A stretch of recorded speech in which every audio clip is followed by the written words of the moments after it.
Hey, welcome everyone to the Sharpe Way show. So happy that you are here with me this evening, 7 p.m. on the East Coast. I'm back. And Friday usually is a kind of a more fun or looser day of the week, but not this time. This time we're not going that route because yesterday, Joe Biden, President Biden, and his VP Harris and the Attorney General came up and we're talking about gun control because we got to do something, right? We have to do something. I hear that all the time.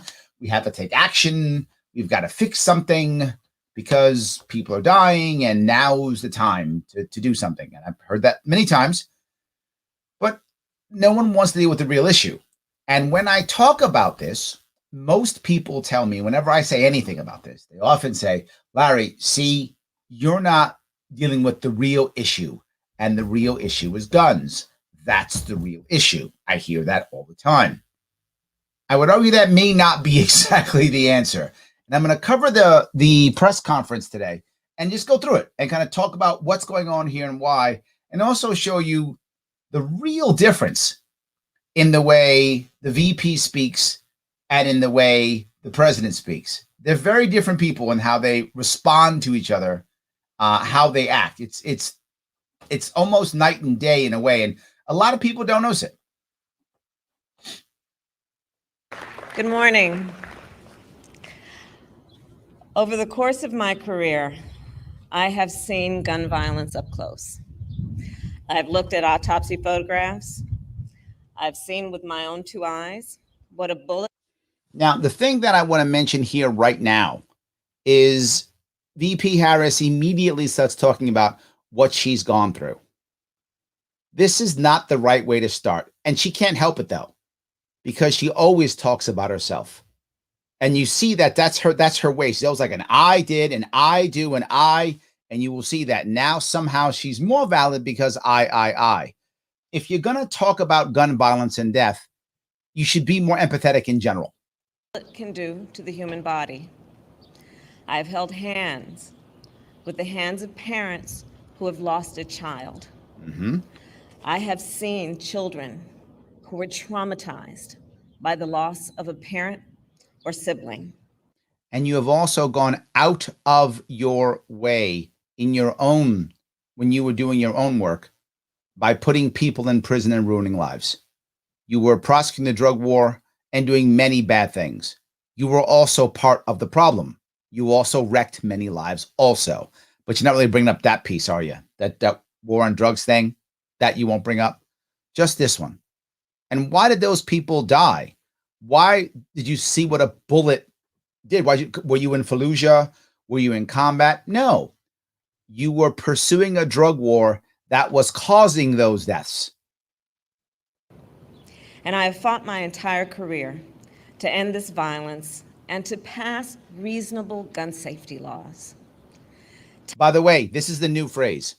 No longer do they say common sense because they know that that ship has sailed, right? So because as soon as you hear common sense, everybody's triggered. So no more common sense.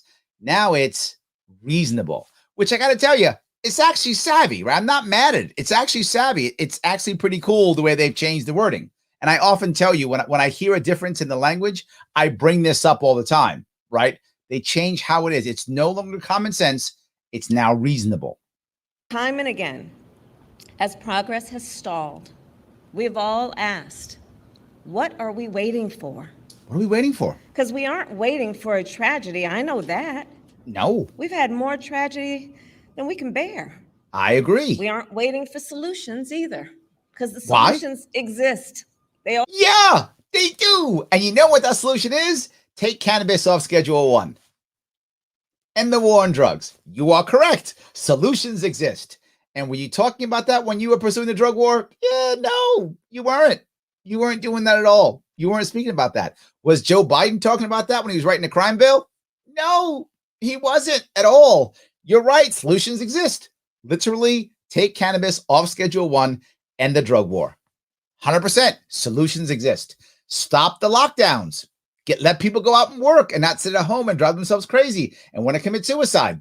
Yeah, solutions exist. Why don't we try those? Already exist. They do. People on both sides of the aisle Okay. want action. They do. Real Okay. people on both Real sides people. of the aisle. Not the fake people. The real ones. They want it. When those fake people start asking questions, I ignore them. I'm with you. Let's only listen to real people, whoever they are. Want action. So all that is left, Okay, is the will, okay. and the courage, I like that. to act. Okay, what's the courage? It isn't courageous to go, guns bad. That's really not courageous. That's actually grossly simple. Guns bad. See, I just did it. Easy day. Took zero courage for me to do that. But you know what would take courage? To understand that over 60% of all gun deaths in this country are suicide. Yeah, 60% of all gun deaths in this country are suicide. You know what the courage would be? To take responsibility for that and to stop that. That would take courage. A second thing you'd notice is when it comes to mass shootings, the vast majority of mass shootings, about 75%, are gang related. Yeah, war on drugs. What would take courage is to stop that. You'd cut your mass shooting down by 75%. 75% of all deaths, gun deaths, are black people. Black people. Your people, my people. Well, ostensibly your people. Actually, my people. So, our people. So, you know what would take courage? Someone who's the VP, someone who was a drug warrior, to actually say, you know what? I was wrong. That, Madam Vice President, would take courage. I was wrong, and I shouldn't do that. And I want to end this drug war and stop this violence. And not just that, what would take real courage is we have created an environment in this country where people are unhappy and fighting each other, and we have an epidemic of suicide. And we should do things to change that, to make our people happier. That would take courage, not what you're talking about. Don't clap for that. Clap for my stuff. That's my clap. I took her clap. Oh, did I just lose it? What did I miss? All right. It's deciding it doesn't love me anymore all of a sudden. So no worries. I want to show you something anyway, if I can. There's a piece that I want to show you real quick, if I could. This, believe it or not, is from Harvard. Yes, this is from Harvard. It says right here. This is from originally January 2020, reposted today. And it says, it's time to recognize suicide as a driver of gun-related deaths. Right here. This is Harvard. This isn't me making it up. This is literally the ivory tower right here saying it. And at the bottom, you probably can't read it because it is kind of small. But at the bottom, I'll just point to it. It says, the public perception is likely warped by a general stigma around open discussion of mental health issues, which I talk about all the time, which is closely tied to suicide. However, this is with their words, not mine. If activists hope to significantly reduce gun violence in American society, they must overcome this culture of silence and consider the close link between access to guns and suicide. They are linked. People are trying to get guns to kill themselves. That is the majority of gun deaths. Now, it doesn't mean that that's the only answer. I'm not saying that. This is a serious, issue. It is a serious problem, and I don't want us to think that it's not real. It is. So let me go back to her. So you see, it's not just me making stuff up. I mean, I do make stuff up. I'm kidding, I don't, but it's not just me. As a United States Senator, Joe Biden took on the gun lobby not once, but twice, and he won.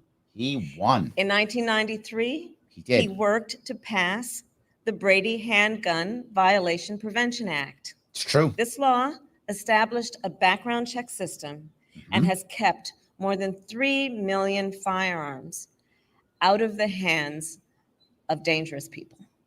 How do we know that? I'm not saying she's wrong. She may be correct. I'm just saying, how do we know that? Do we know that those people didn't get guns anyway? Sometimes people get fake guns, ghost guns anyway. Does happen. Sometimes they get guns anyway. Does happen. And how do we know they were all dangerous? Because they failed the background check. Does that mean you're dangerous? Or does it mean you simply have a felony and now you can no longer protect yourself? So I'm not sure that's an accurate statement. A year later, he worked to pass another law to ban assault weapons and high-capacity magazines for 10 years. That's 2. So that means we passed 2 laws. For the next 10 years, we had 2 laws gun control. Did anything big happen in those 10 years? Oh, right, Columbine. Yeah. Columbine happened with both of those laws in effect. Not sure this is working. And as vice president, Joe Biden led the Obama-Biden administration's efforts to reduce gun violence. In fact, those efforts. We were just reminiscing. And that's when Sandy Hook happened, am I right? Is that correct? Yeah. Yeah, Sandy Hook happened then. Yeah. We keep doing gun laws more and more. We keep doing them. Yet we still have problems. Why? Because the core is, and I'll say this, when it comes to mass shootings, let me touch mass shootings for a second. Mass shootings are almost always, there are minor exceptions, but almost always, they're public suicides. It's people hoping to be shot by the cops. People wanting to go out in a blaze of glory. That's not a 100% rule, but it's a good 90% rule. And of all the people who do the mass shootings, whether it's a mass suicide or not, there are 2 common denominators. Almost always, again, not a 100% rule, but about 90% rule. One thing they don't have, one thing they do have.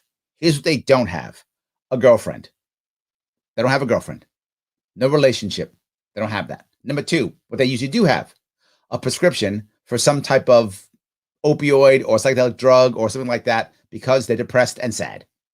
Yeah, that's how that works. So why don't we deal with those issues? If we dealt with those, all the laws, maybe the ones we already have, might already work. Maybe we can get rid of some because maybe people wouldn't be out there shooting others. It takes something to shoot. I'll give you a weird. You would think it would be easy to shoot somebody if you're at war and they're shooting you. It isn't. It is not easy to shoot somebody. It isn't. You might think it is, or you see it on TV. No. Why do you think they put soldiers and Marines and sailors through boot camp? Why didn't they put you out in the field and train to ensure that when it happens, you can actually perform, even when they're trying to kill you? And I've told this story before, but some of you may remember this. Some of you may not remember that I actually have a degree in anthropology, and I studied it for a while, obviously in college. And one of the stories I'll never forget is I read about this and then I actually saw a special on it. Some I don't know, PBS or something had a special on this. If you want to dig up a battleground in North America, the war it's going to be from is the Civil War. The Civil War, our Civil War, was the largest land battle in North America in modern history. So they dig it up. And what they find often is rifles. And in the rifle barrel is multiple bullets. Multiple bullets. A bunch of bullets are in the rifle barrel. You would say, why in the heck would there be all these bullets in the rifle barrel? Well, because they used to, like that, right? That's how they put the bullet in the top, right? Pat it down. Then they would present in the middle of the field. You guys probably seen movies about this, right? Maybe read a book about it. They march out to the field. They've got the rifle in the shoulder. They've loaded up already. The captain yells, present. They put their rifle forward. He yells, fire. They all shoot. Smoke everywhere. Who knows who shot, who didn't? Some people wouldn't fire. Some just wouldn't fire. They wouldn't kill, even though they're being shot at. They won't kill. The captain's next orders reload. They put the second bullet in. Now there's 2 bullets in the barrel. He says, present. He yells, fire. Some people don't fire. He can't tell. It's the middle of the battle. Smoke everywhere. A bunch of banging. He can't tell who's firing, who's not. He yells, reload. Third ball goes in. Now I got 3 bullets. I got 3 balls sitting there. Present. And then I get shot. That rifle falls. They find it 50, 100 years later. There's 3 bullets, 3 rounds inside that rifle. People don't want to kill. Humans don't want to naturally kill other humans. We have to be taught to do so. That's why we dehumanize our enemy. When I was in the Marine Corps, it was Ivan, because I was in the Marine Corps in the 80s fighting the Cold War. We didn't call them Russians or people. We called them Ivan because he had to be not a human being so that I could shoot him if I had to. That was the point. Happens constantly. Constantly. That is what I mean. We're not trying to kill people. We kill people because we're drawn to it, because we're emotionally charged, because we're angry. That's why we kill, because we feel desperate. It's not random. It may be random, but it's not because we just decide to kill some people. It's not how it works. That's important to understand. So, hold on. Matthew says, don't forget the majority of mass shooters were raised without fathers as well. Yes. Yes. No one to say, what are you doing, son? Stop. No one to say that. And when the kid does well, no one to say, well done, son. Well done. I know I lost my father when I was 11, and I was desperately seeking positive male role models. Desperately. I'm so lucky I didn't join a gang. I joined the Marine Corps instead at 17, looking for positive male role models. Yes.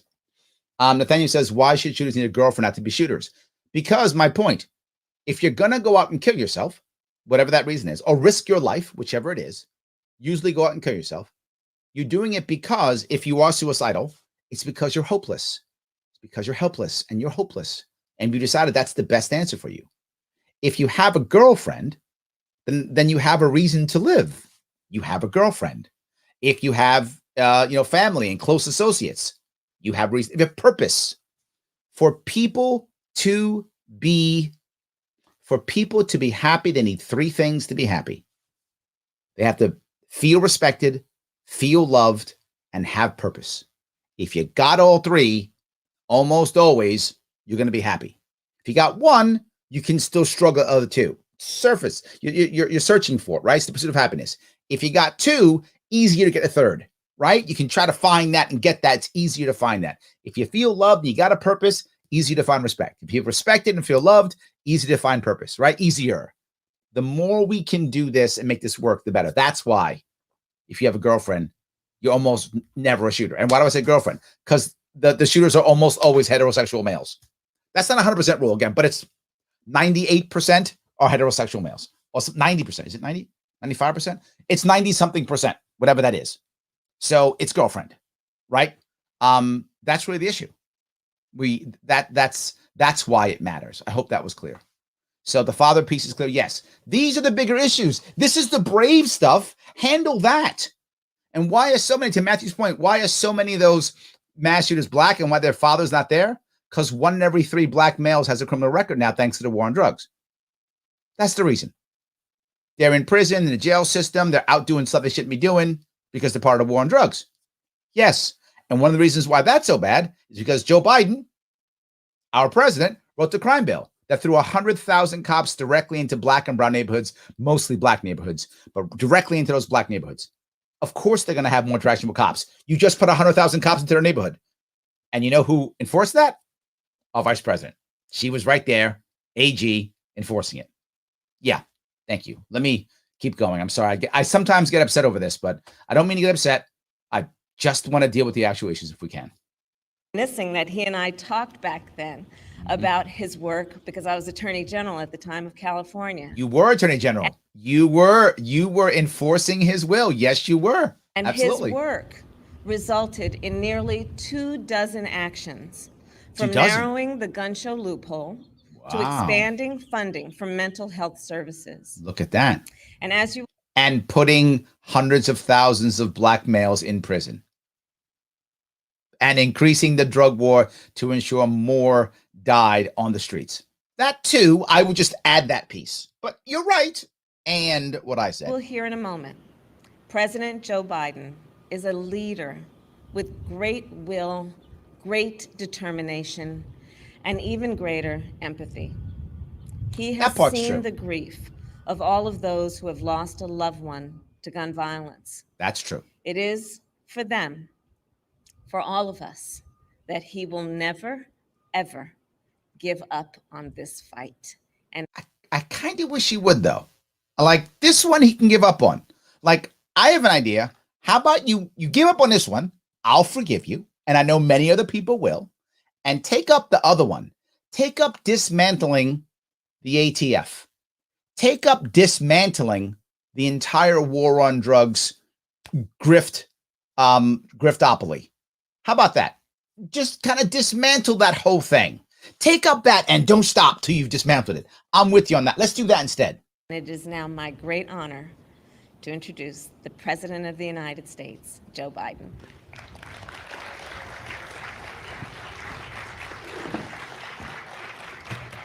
She literally spent more time talking about herself than him. Think about that in the beginning. More time talking about herself than him. You're supposed to be edifying the person you're giving. You know, I've introed people before. You've watched me do it, right? Many of you have. When I intro somebody at an event, you got to spend time on them. She had COVID. They're getting rid of that in case she had COVID. Thank you, Kamala, Madam Vice President. Thank you very much. You know, we're joined today by the Attorney General, Merrick Garland, who I've asked to prioritize gun.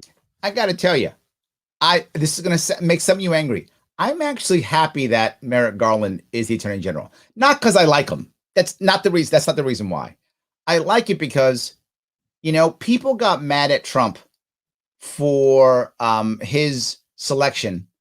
Is it Barrett? Is that right? Amy Cohen Barrett? Is that right? For having her come in at the last minute. And they got mad at Trump. And I was like, no, that was totally fair. He's a president. He can select. Obama wanted to select Merrick Garland and Republicans blocked him. I supported her being on and him being on. That's the president's job. The president gets to select. It was right for Obama to do it, and it was right for Trump to do it. And it was bogus for the Republicans to try to block Obama and bogus for the Democrats to try to block Trump. So I'm glad, you know, Garland's getting his day at least. I mean, he should have been he should have been a Supreme Court justice. It's fine. He gets this. He gets something at least. It's a little bit of revenge for people trying to be petty. That was petty stuff the Democrats, Republicans did. That was petty. President gets to pick them, period. That's how it works. Violence. It's also good to see the second gentleman who is here. And it's good to see the First Lady, Dr. Jill Biden, who cares deeply about this issue as well. And I look out there and I see so many members of Congress who've led in this fight. So many of you who've never given up. So many of you are absolutely determined, as Murphy and others are, to get this done. We got a long way to go. It seems like we always have a long way to go. But yeah, because you do, because you're not solving the root problem. That you're right, Joe. You're right. Take your power of empathy and use it for good. You're right. If you were to turn and actually turn around and go, I was wrong on all this stuff. The answer is not this. The answer is unhappy people. Let's change that. It's suicide. It's gang warfare. It's the war on drugs. Man, you could change our country if you would do that. But you won't. You're going to fall back to the same old stuff. But also, today we're taking steps to confront not just the gun crisis, but what is actually a public health crisis. Public health? Nothing I'm about to recommend. Now, why do I bring up public health? Because whenever you bring up public anything, public safety, public health, right? My governor in New York, in New York, His Majesty King Andrew Cuomo II, oh, hail the king, he has decided that public health and public safety, he can do whatever he wants. He can lock stuff down. He can shut it all down. He can do whatever he wants. He can literally, for those of you who watched the show last Wednesday night, was it Wednesday night? Yes, he can literally say how much a company can charge for something. He can say what percentage profit they can make. It's a public health, public safety. And for some of you who might have seen my conversation with Vosh about this, and when I talked about that, he was like, yes, the government can lock it down. They know, they do work in New York. New York State can lock you down. He was totally okay with it. And so are most of his people. Lots of people think this. So the second they bring up public health, this is a validation to break your right. It's a validation to be unconstitutional. Well, it's public health, so we can break all the rules. In the past, it was calling it a war, but that's getting old now. It's a war on poverty, take away your rights. It's a war on drugs, take away your rights. It's a war on terror, take away your rights. That's getting old. So now it's public health. Take away your rights. They changed the words. It used to be common sense. Now it's reasonable. Used to be war on. Now it's public health. They all means the same thing. Here is the excuse to make you afraid so that we can take your rights away and you'll shut up. And sadly, it works. It works. I get it. I always respect the game, and it's working. They're saying it, and it is totally working. In any way impinges on the Second Amendment. Of course it doesn't. They're phony arguments. Phony. These are Second Amendment rights at stake from what we're talking about. Shh. Cares about that. No amendment to the Constitution is absolute.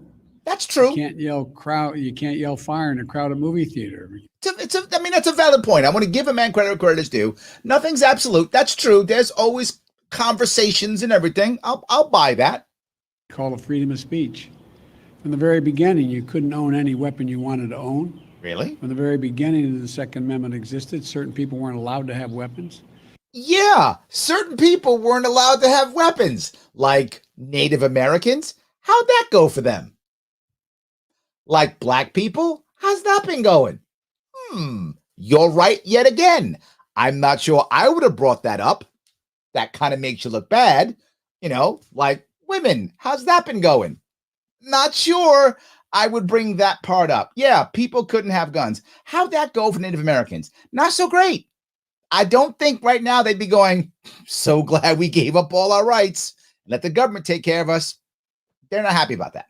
So the idea is just bizarre to suggest that some of the things we're recommending are contrary to the Constitution. That's what I'm saying. Why is it bizarre to think that when you take away the guns from a population, that things would go poorly? Can we think of any example of that? Oh, yeah. All of them. All of them. Gun violence in this country is an epidemic. Let me say it again. See that? Epidemic. Gun violence in this country is an epidemic. This is purposefully done because the powers that be, I hate saying that phrase, but the elites know that when you say epidemic, we get scared and we give up, we take everything. So now he says epidemic. Oh my God, we should be scared. Give it all up. And now he's gonna start just taking stuff. Now, no, Biden wants it to be legal for cops to do no-knock warrants to take guns. He wants that. He's like, that's a good idea. Yeah, we gotta get guns. No, why would you want to knock? You might get shot. So go in and shoot them first. That's how he's thinking. And it's an international embarrassment. We're clapping at that. We saw it again last night as I was coming to the Oval Office. I got the word that in South Carolina, a physician with his wife, 2 grandchildren, and a person working at his house was gunned down. Gunned down. 5. So many of the people sitting here today know that well, unfortunately. They know what it's like when the seconds change your life forever. I've had the pleasure of getting to meet in awful circumstances many of you who've lost your children, your husbands, your wives. They know what it's like to bury a piece of their soul deep in the earth. Now, this part I want to bring up because the part that I want to bring up here is Joe's very good at this. The president's good at this. This is a skill set he has. He brings out something real. People feel it. And everyone I know who watches, who doesn't hate him, and most who don't hate him, most people don't like him, but very few people hate him. When they hear him talk, they are moved. I do think he has tremendous empathy. I've said it before and I keep saying it. It's obvious he comes out. I just think it's used in such it's so damn unproductive to have someone who can connect to so many Americans. Obviously not all. Some people don't like him, but the average American, I see it. My friends. I see it. People who, didn't really care about Joe at all. They're like, whatever. Now they feel they're like, yeah, but it's him. He's winning Americans over with this. This is working. He's good at it. I think it's honest. I just think it's wasted on the same old garbage that wasn't going to work 20 years ago, isn't going to work now, and he's not touching what we should be touching. I'm disappointed. Mark and Jackie, I want to tell you, it's always good to see you, but not under these circumstances. I want to say before I introduce the rest of the folks, is what a lot of people have not been through, what they've been through, don't understand. It takes a lot of courage to come to an event like this. They're absolutely determined to make change. But Mark and Jackie, whose son Daniel was a first grader in Sandy Hook Elementary School, or Daniel loves sports, loves outdoor sports, getting muddy. I see my friend, Fred Gutenberg. His daughter, Jamie, was a freshman at Marjorie Stoneman Douglas High School. She was an accomplished dancer. I see Brandon Wolf, who was the shooting at the Impulse, at the Pulse Club, nightclub. He survived. This again is very good how he goes through this. I think it's very good.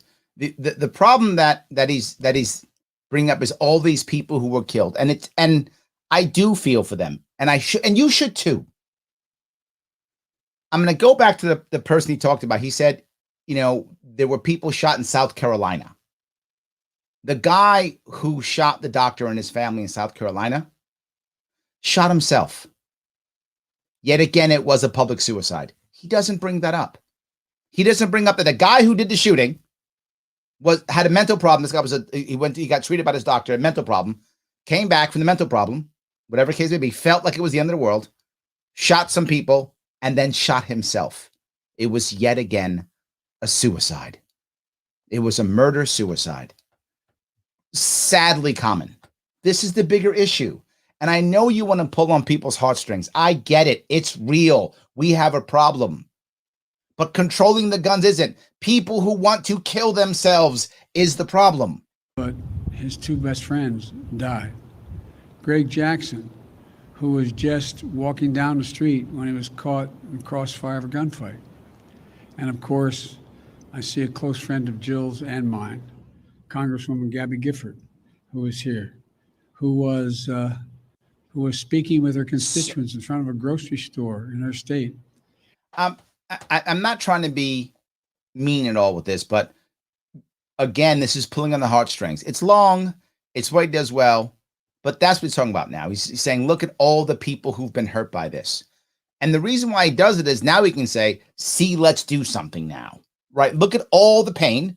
And we are supposed to look back and go, wow, all these people are dying. Yeah, right. He's right. We should do something. And people are agreeing with it.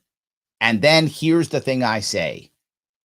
The concept is, and maybe some of you have seen this before, you say 1, 2, or 3 things that everybody knows is true.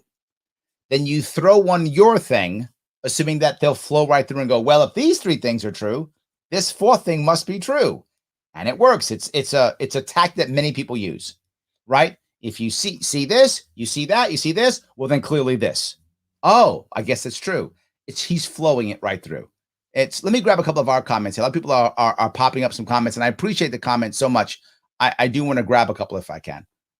There are so many of them, and I'll get right back to this. There are some other things I want to show you, and then where he actually goes, right? He actually goes to what he's going to do. So I hate the phrase gun control. I refer to it as gun violence. Ooh, interesting concept, Jimmy. Yeah, it's more like, I don't know, gun restriction. So yeah, some gun control is some of the answer.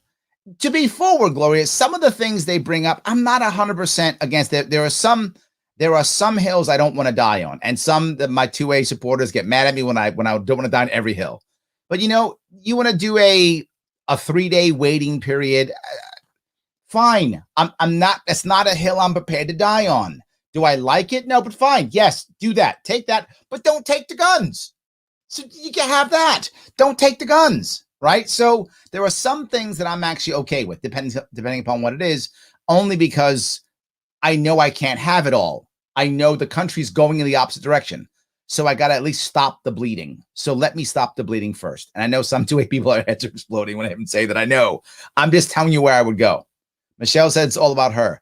It always is. That's true. Yes. She's very different than Joe. Joe's not talking about himself. The president's not talking about himself at all. He's saying, you guys feel this happened with you. He's all about the other. It's a skill set he has. He's actually good at it. The VP has no idea how to do it. She just, and I'm this, and I'm that, and I'm this, and move on. She doesn't know. So yes, virtual signaling. Yes, absolutely.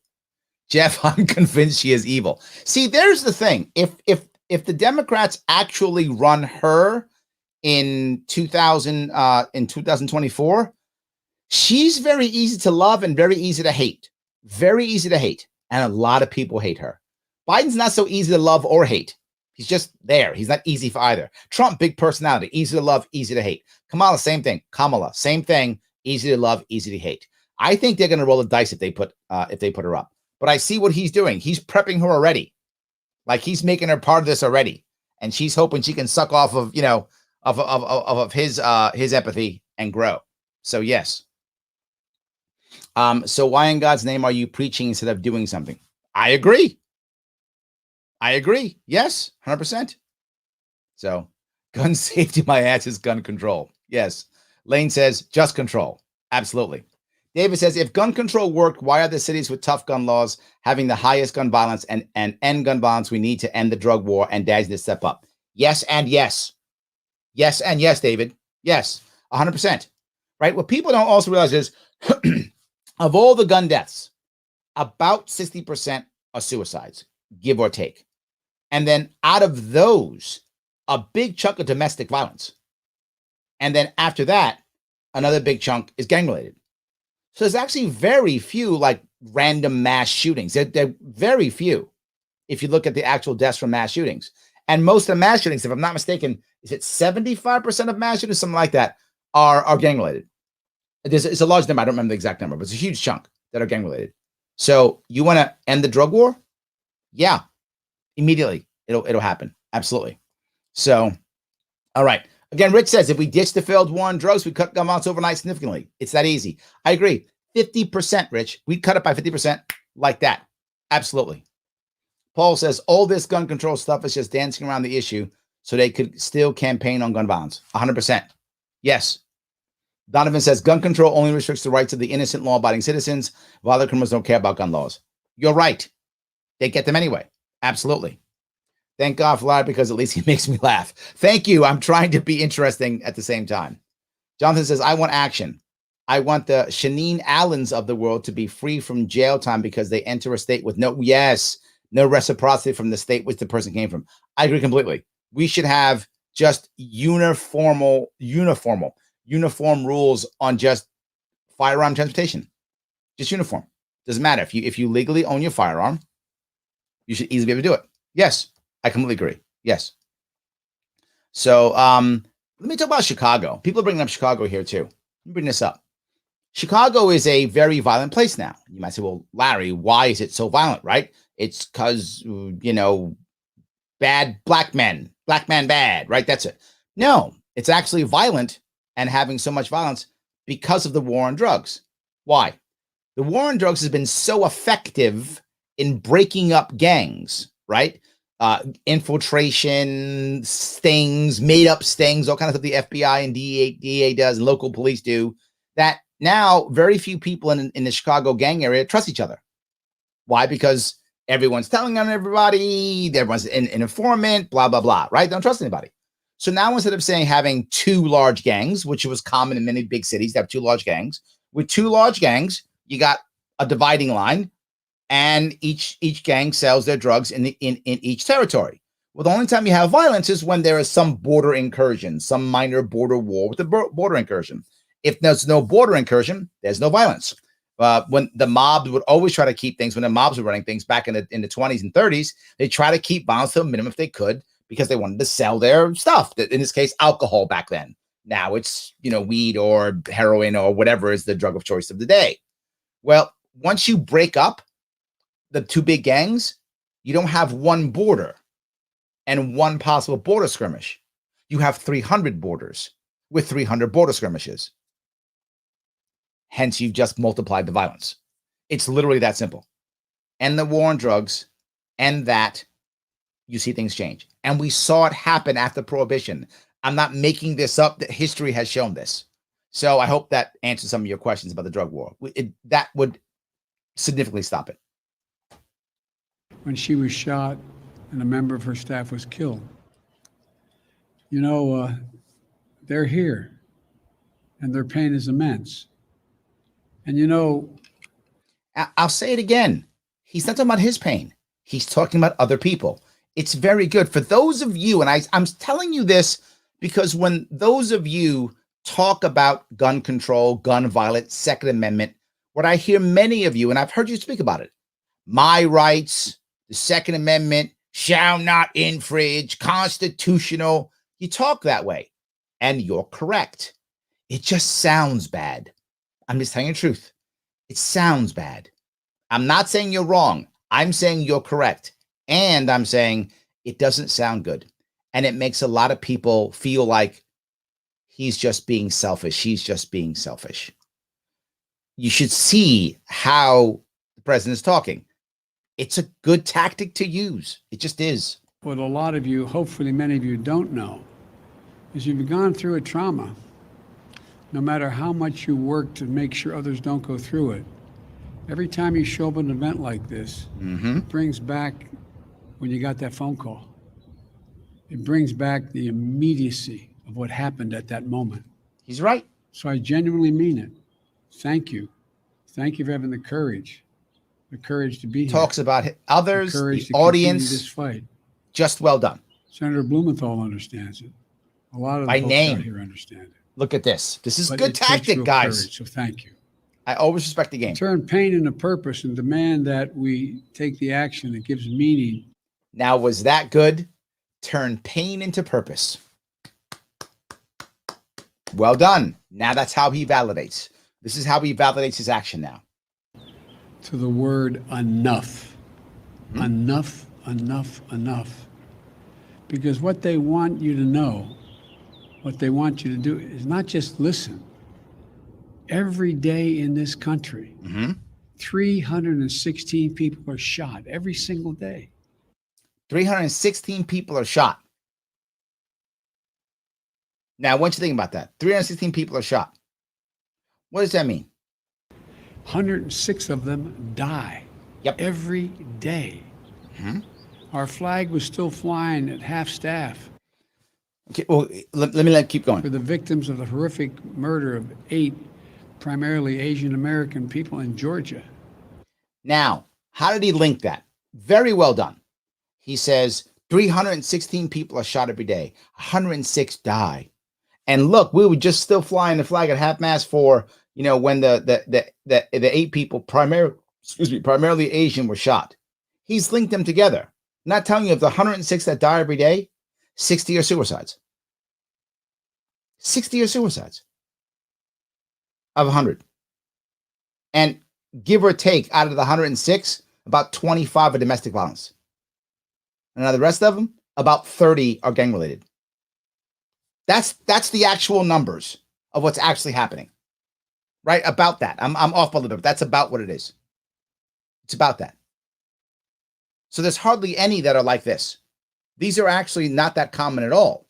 But he linked them for you to think that there are literally 106 people being shot by mass shooters and killed by mass shooters every day. 316 being shot. There's just every look around, there's a mass shooter running around. It's not the case. And he does it on purpose. When 10 more lives were taken in a mass murder in Colorado.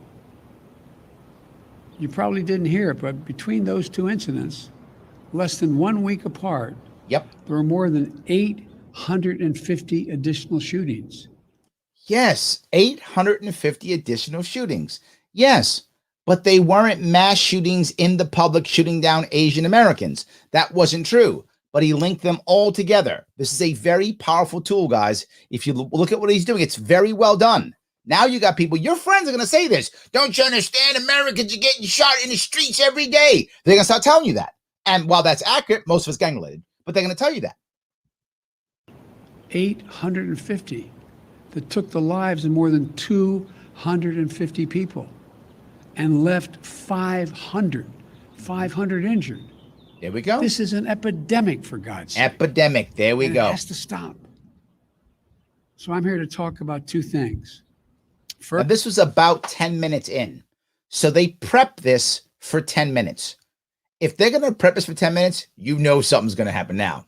I got to prep it for 10 minutes. Oh my God, it's bad now. First, the steps we're going to take immediately. And second, the action that needs to be taken going forward to curb the epidemic of gun violence. This time we got it down. I asked the Attorney General Tell me. and his team to identify for me immediate, concrete actions I could take now. Okay. Without having to go through the Congress. See that? Who needs Congress? Today, I'm announcing several initial steps my administration is taking to curb this epidemic of gun violence. Now, I gotta be fair on this one here. Trump did almost the same thing. He said, I'm going to talk to my AG and see what's legal on what I could do, because he didn't want to deal with it either. So that's why he did his executive orders. Now, I didn't like when Trump did it. I don't like when Biden does it either, but it's hypocritical is the problem. Democrats are all over Trump when he did it, and it's okay when Biden does it. No, it was not okay when Trump did it, and it's not okay when Biden does it. I don't want you going, hey, AG, what can I do? Let's see, Mr. President. You picked me, and I'm totally loyal to you. Let me decide what you can do. What would you like to do? Done. And that's what's happening. It wasn't okay for Trump. It's not okay for Biden. Much more need to be done, but the first, want to rein in the proliferation of so-called ghost guns. These are guns that are homemade, built from a kit, that include directions on how to finish the firearm. You can go buy the kit. So let me bring this up. The first thing he says, first thing I'm going to do is stop ghost guns. Okay, two things about ghost guns. Number one, ghost guns also include people who scrape off the serial number. There are far fewer ghost guns that are made in someone's house than you would imagine. But it seems like people are just ordering stuff everywhere. It's an epidemic. There's just guns going through the mail left and right. It's just not true. It's actually not true. Ghost guns includes those made, but it also includes those with serial numbers scraped off. But do you know where most non-registered guns come from? Overseas. Yes. If I remember right, was it National Geographic? It was Drugs Inc. I forgot. It was one of those shows. Literally did a show about the Philippines, how they make like 45s in the Philippines. They just make them, and they ship them over here in droves. I shouldn't be laughing, but we're going to make this rule to stop the people from mailing the guns in. That's not going to stop the ghost guns. And how many ghost guns were used during mass shootings? That I know of, none. I mean, maybe in one of them, but that I know of, none. Where are most ghost guns used? Criminal activity, like war on drugs. Oh, you could stop the war on drugs and people wouldn't need ghost guns. Now, why would you need a ghost gun? Here's the reason why. You have a war on drugs. And I want to be very clear on this for a second, guys. I want to make sure you understand why this is happening and why the law won't change a thing. Why do people who are dealing drugs, why do they require guns? They require guns because they can't call the cops. Now, I've done this before, and any of you who care, I did a piece on the war on drugs that covered this piece with at Columbia, 2017, I think, 2016. I forgot when it was. If you Google Larry Sharpe, Columbia war on drugs, it'll pop up on YouTube. But I did about an hour and a half on the war on drugs and the war on terror. And one thing I bring up with the war on drugs is I asked people in New York, it's Columbia, so it's New York. I say, how many people here own a gun? It was New York City. Nobody's hand goes up, of course, because if you have a gun, you don't want to say it. And you probably don't anyway, because the laws are so strict. So they don't have guns. I said, actually, you all have guns. And they went, what? I said, we just let the cops keep them. When we have a problem, we call 911 and the cops bring our guns. And the guns now deal with our issues, right? The cops bring our guns when we call 911. We paid for the guns with our taxes. So they're my guns, your guns, we paid for them, right? The taxpayer paid for the guns. The cops hold them. When I have a problem, 911, hey, bring my guns. And guys in uniform, bring your guns. And you solve your problem now with that. But when you're a drug dealer, you can't call the cops. So you have to have your own guns. But the gun laws are so strict, you can't buy your guns. So you get illegal guns. Now, not just that. Why would you want to use your gun? Why would you want to be violent? Well, I have violence at my behest. If you do something to me, I can call the courts. And the courts will sue you, make you enforce my contract. They'll do those types of things, right, in business. If you steal my car, I call the cops, and they get the car back and put you in jail. If you are a business and you don't fulfill your contract, I sue you, and the courts make you pay restitution. If you don't, they put you in jail. I have that. When I'm a drug dealer, I don't have courts. So what justice do I have? Street justice. I don't have any other option. Make it legal I'll use the courts. Make it legal, I'll use the cops. How do I know this? Look at the states that made weed legal. That's what they're doing now. Yeah. So the evidence is here. Liquor stores, right? Bars. You don't have to have thugs in front of your bars like you had to do in the speakeasy days of the 20s. You just call the cops if someone does something dumb. Done. That would happen here too. And the war on drugs, the need for ghost gun goes away. The desire for ghost guns go away. You don't need any more ghost guns. The laws aren't going to change this. I'm not making this up, guys. This is just, and that's, he leads with ghost guns. So this just tells you he just wants a law because they were afraid of 3D printed guns. That's what this really is about. They were afraid of 3D printed guns and not having control over it. That's what this is actually about. They have no serial numbers. So when they show up at a crime scene, they can't be traced. Yes, but that doesn't stop the crime, does it? And there's the most important piece. Does that stop the crime? It doesn't. Is it harder for law enforcement to find the criminal? Perhaps that might be true. But I thought we're stopping gun violence. This isn't stopping gun violence. This is helping cops to catch the guy after he's killed people. But when's the last time we had trouble catching a mass shooter? Don't we always catch them? If either we get them with the cops or they put a bullet in their head. One or the other. So why do we care? How does this help mass shootings? It doesn't. If 60% of all mass shootings, of all shootings, all gun deaths are suicide, the perpetrator's right there. You really don't got to catch them. And a big chunks is actually domestic violence. You know who that guy is too. And he's almost always a guy. It's sometimes a woman. I think like about a quarter of domestic violence is made, shootings is by a woman, but like 75% of males. So he's there too. And the other part of people don't talk about, a whole lot of domestic violence is murder-suicide. Yet the suicide comes back again, doesn't it? Again, it comes back. And the shooting he talked about ended in suicide. Suicide is the problem. Unhappy people is the problem. You want to be brave, Madam Vice President? You want to be brave, Mr. President? Touch that. And the buyers aren't required to pass a background check to buy the kit, to make the gun. Then it'd be okay? Consequently, anyone from a criminal to a terrorist can buy this kit in as little as 30 minutes put together. Why would a terrorist buy a kit?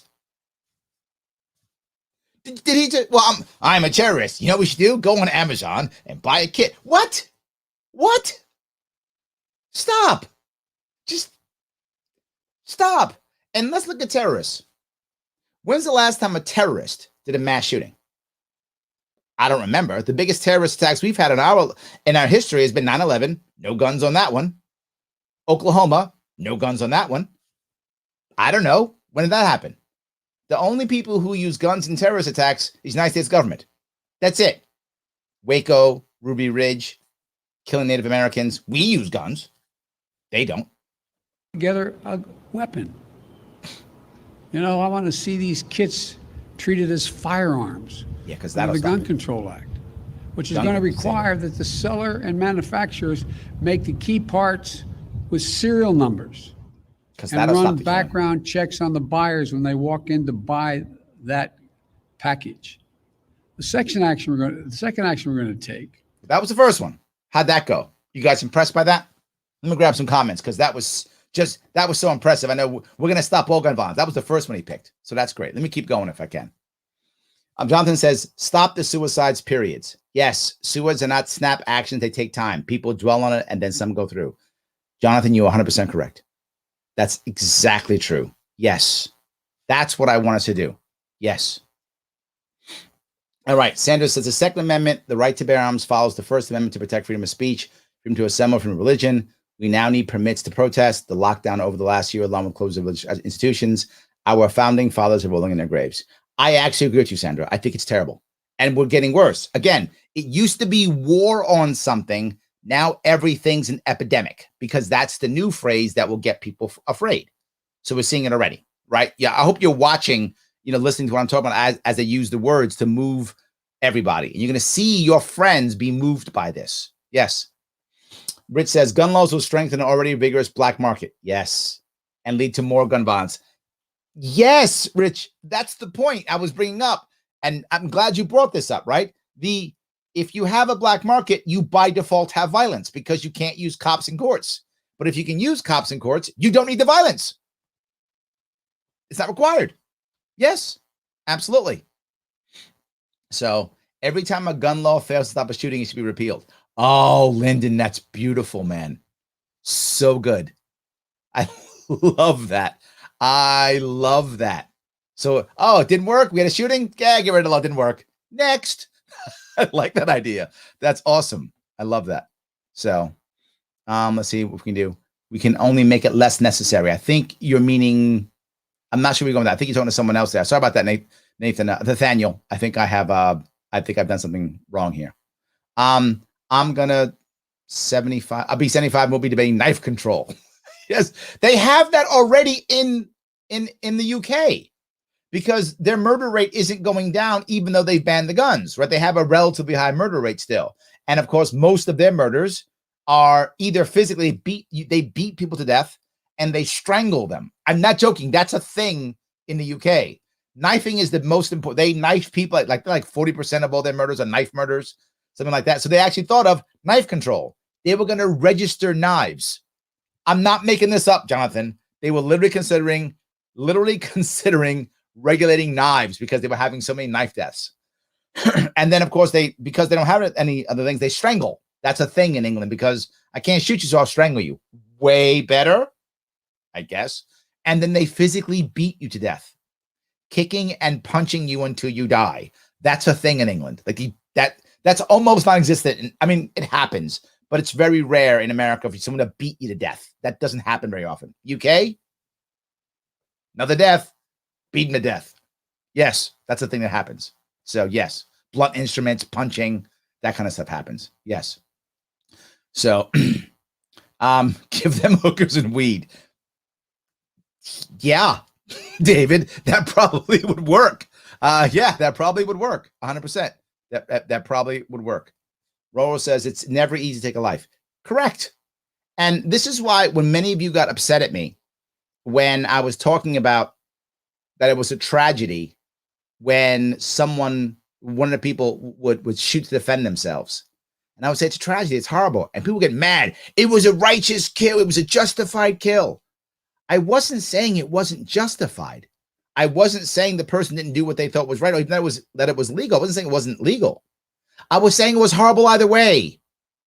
What I'm sure of is if you have a conscience, if you have any empathy, and even if someone's coming at you and your life is in danger, you're protecting yourself or your family, your loved ones, and you kill the person, you pull out your firearm and you put a bullet in them, you drop them and they die. Righteous. Someone was trying to hurt you or your family. It's still hard on you. If you've got empathy, you feel bad. Maybe not for the guy or gal who you shot. You might or you might not. But you feel bad for their family who loved them. I mean, people still love them. Those people have to pay a price for that person's stupidity, right? That person has to pay their family has to pay a price for their stupidity. So of course you feel bad. I mean, if you're human, you do. That's all. So it is never easy. Marge says there's no perfect system. Therefore, this Second Amendment alone, government. I'm kind of with you, Marge. I am. Yes, I'm kind of with you. Yes. So stop sending young men and women to war to die and be physically and mentally maimed. How about that, gun control? Jonathan, I'm in. I like that very much. Let's do that. Let's do that. I love that. So Aaron says, when it comes to school shootings, the fact that the students can figure out who is most likely to be the mass shooter says a lot about the systemic issues with schooling. Yeah. Yeah. Very valid point. I love that. Just wanted to bring that one up. Graduated in 2013. Thanks, Aaron. One thing to realize is some of the numbers go up because 2013 was the year where they changed the definition of mass shooting. Mass shooting used to be if it's 4 people or more. They dropped it to 3 people or more. What a coincidence. The numbers go up. Yes. So Joe says guns aren't violent. People are violent, and they use whatever means necessary to be violent. We must hold these people accountable. Yes, and also make a better system for them. Right? Maybe it's weeds and hookers. Like that's actually, I mean, it's silly, but it's real. I mean, maybe David's right. Maybe it's weed and hookers. I don't know. Maybe it is. So yes, Paula says, having a partner at a young age can help you feel less isolated. Oh my God, yes, that's true. Yes, absolutely. Having someone who cares about you, who you care about them, 100%. What's your book? You mean when my book? My book's coming out in May. My book should be out in May, maybe June. I'm writing a book on happiness. It should come out in May or June. And it'll be called On Happiness.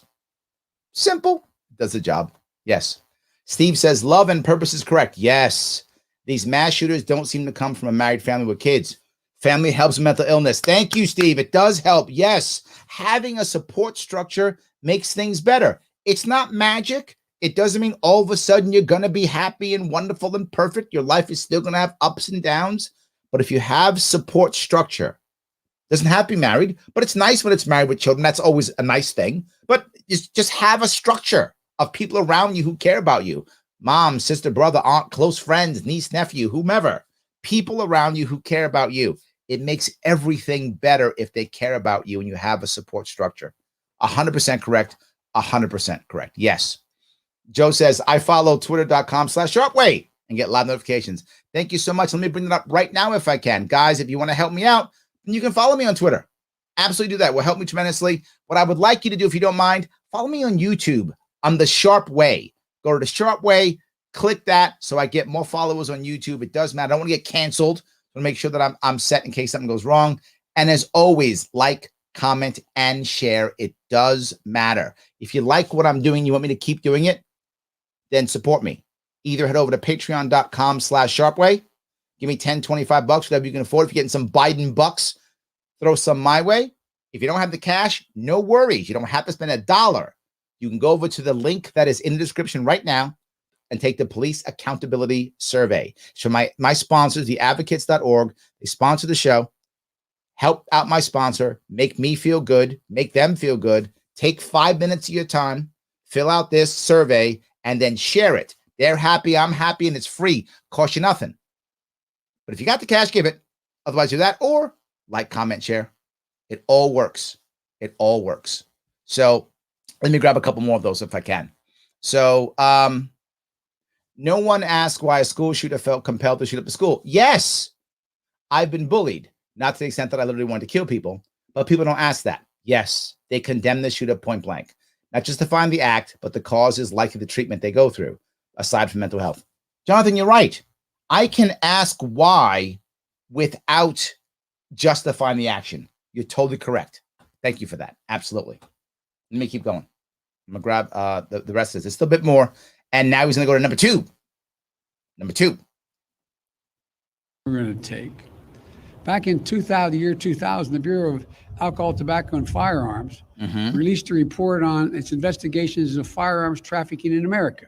Firearms trafficking. The report was of pivotal value. It was an important tool. Okay. For policymakers when I was in the Senate and beyond, at all levels, to stop firearms from being illegally diverted into dangerous hands. Today, with online... 75% of all the mass shooters got all their weapons legally. That's going to stop mass shooting. You can't stop drugs from getting into prison. Let me say that again.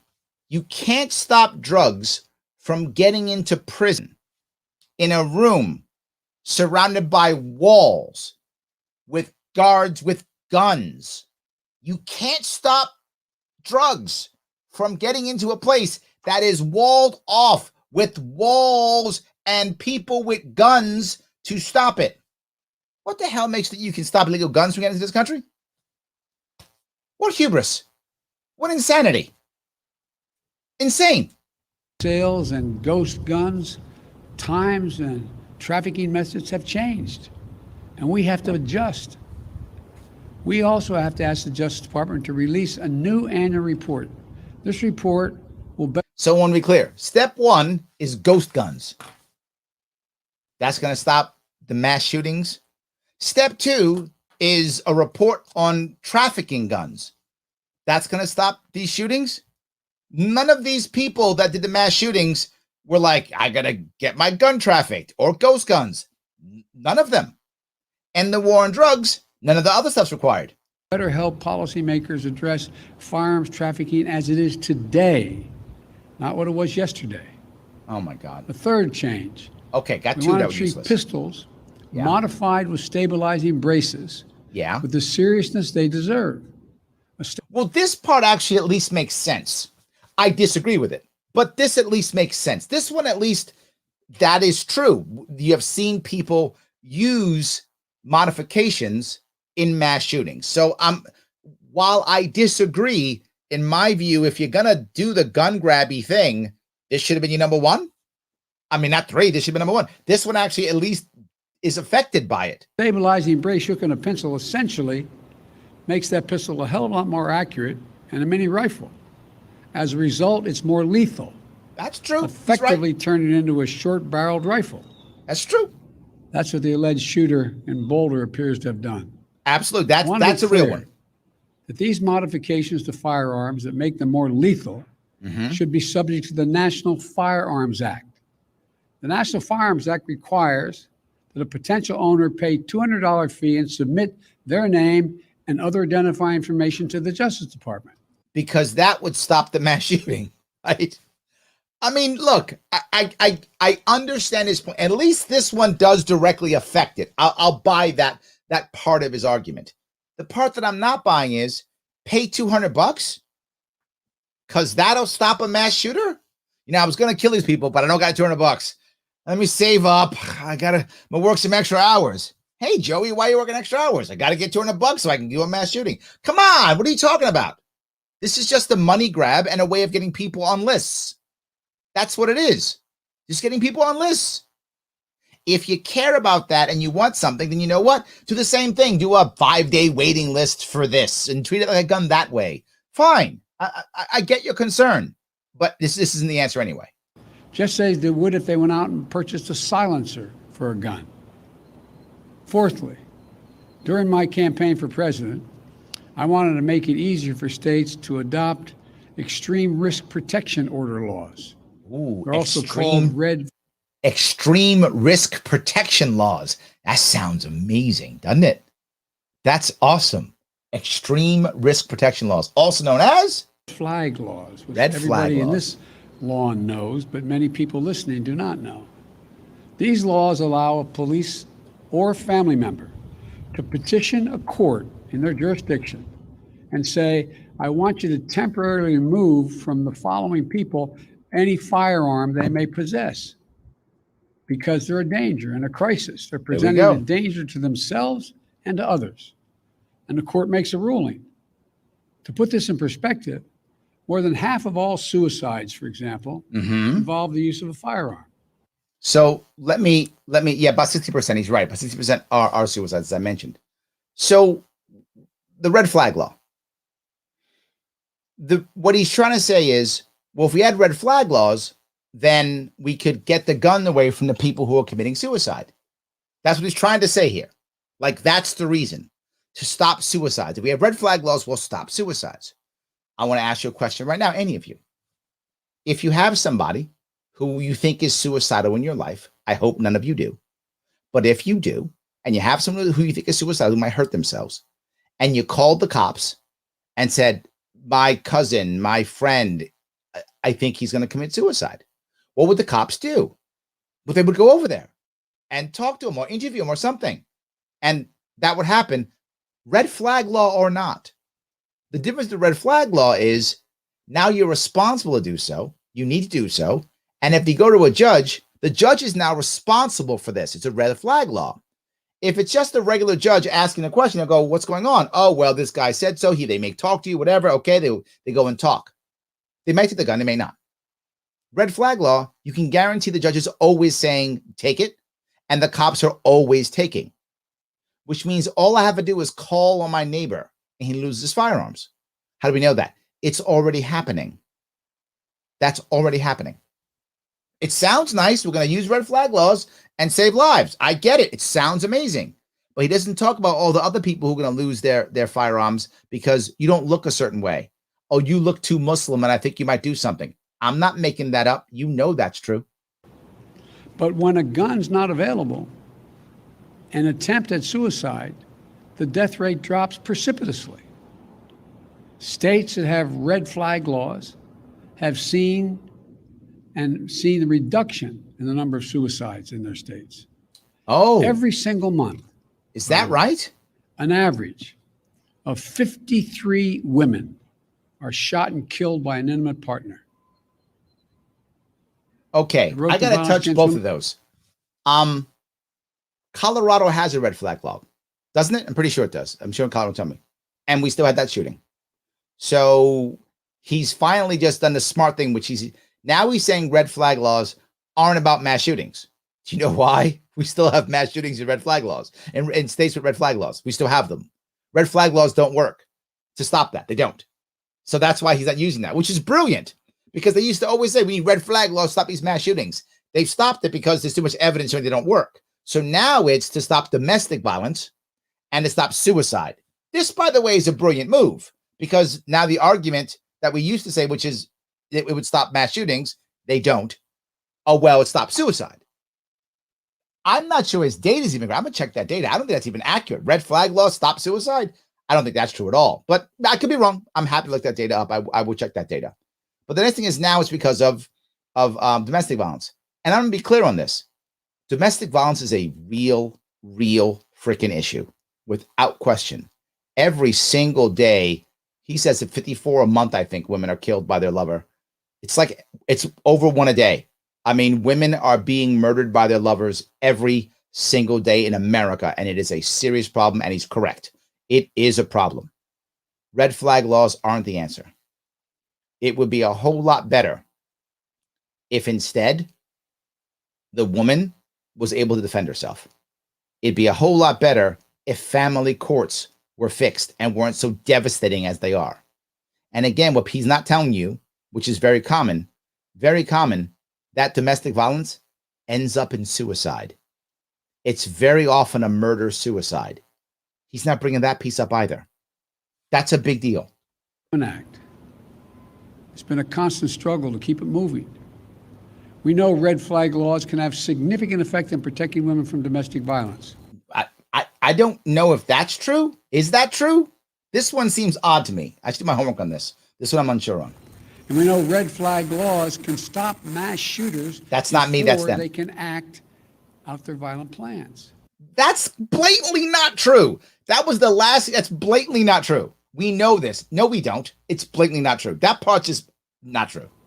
I'm proud, excuse the point of personal privilege we used to say in the Senate, I'm proud that the red flag law in my home state of Delaware was named after my son, Attorney General Beau Biden, our son, excuse me, well, Joe. I'd be proud of that too. I get that. Who proposed that legislation back in 2013. Yeah, I would be proud of that too. I want to see a national red flag law. With your name on that too? Yes. Here's why, and I'll give you the best example I can give you is here in New York City. There is no red flag law in New York City when it comes to someone doing some kind of terrorist action. No red flag law. It's not required. What we have in New York City is the idea of if you see something, say something. And they talk about it often. Often they talk about it, right? You see it on either, the news will pop up. There'll be a little public service announcement someplace. You travel will be in a bus. It'll be the subway. It'll be a billboard. Cops will have a little sign out there. New York City cops, if you see something, say something. It's all over the place. You can see it everywhere. Does it work? Yes. Literally, it's on the subways. Literally. When New Yorkers see something that they think might be bad, they say something all the time. That's how we actually stopped bombings. There was a Times Square bomber and another shooter. We stopped two of them by just, hey, that guy, he shouldn't be here. It's wrong. It does work. We literally stop crime that way. Why can't we just do that? How about instead of doing this red flag law, do what you're doing now, but do it all the time. Tell people literally, look, a woman is killed by her lover every day in this country. If you see someone in trouble, say something, do something. If you think that this woman's ex-boyfriend or ex-husband is skulking around the area, or he's talking trash online, or he told you how he's going to get her, tell the cops. Tell people, save her life, do something. If you see something, say something. This is a real problem in our country. Why don't you do that? I would. I do. And I'm not the president. Say that until people look around and say, you know what? I should realize it's a problem. And you know what? Joey might kill Maria. That might happen. Maybe I should say something. Maybe I should step in and talk Joey off a ledge, because if Joey goes to kill Maria, he's going to put that gun in his mouth next. And maybe I don't want to lose my friend. How about that? That kind of social community change can make real change. How about when we say it's not okay to do that? How about change family courts? The family law system, which is crushing families, devastating them, pitting them against each other, and watch the state laugh and collect money. How about that? Making lawyers rich and families poor. How about that? Putting people in positions to where suicide seems like the right answer. That's the brave piece.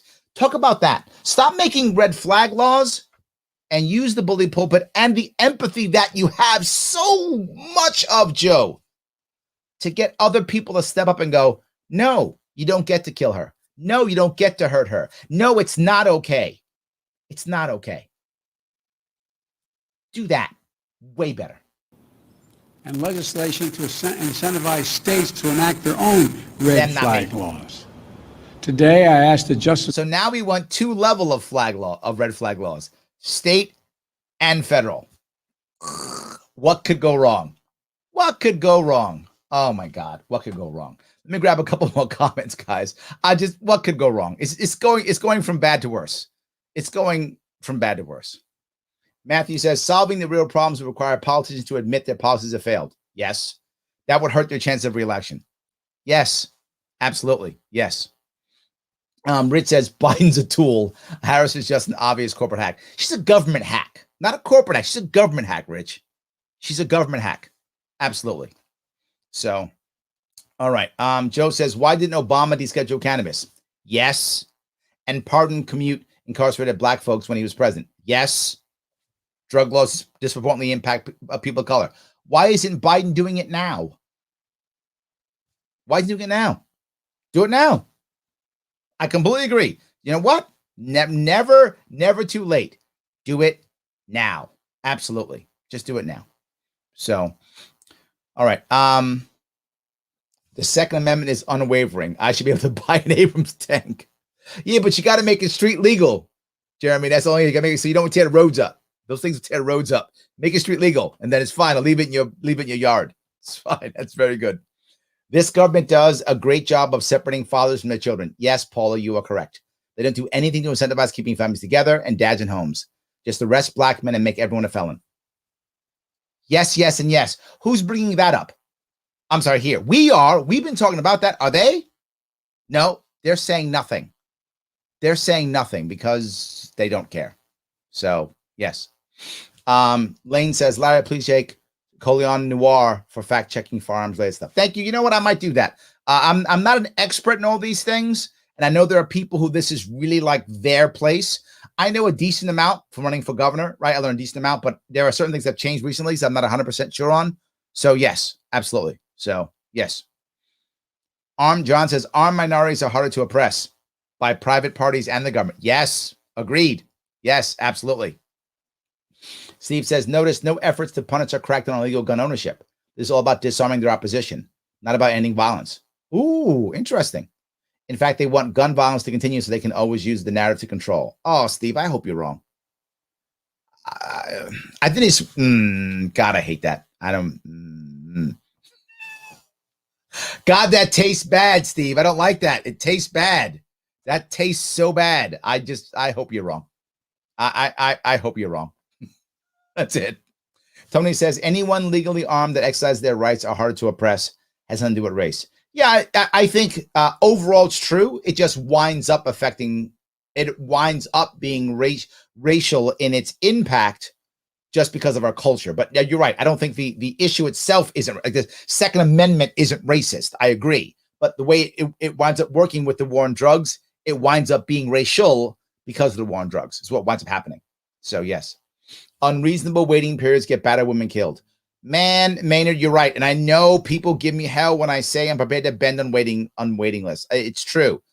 But if it's reasonable, I'm okay with it, right? Because the woman can hopefully, I know I'm pushing this. This isn't the perfect answer.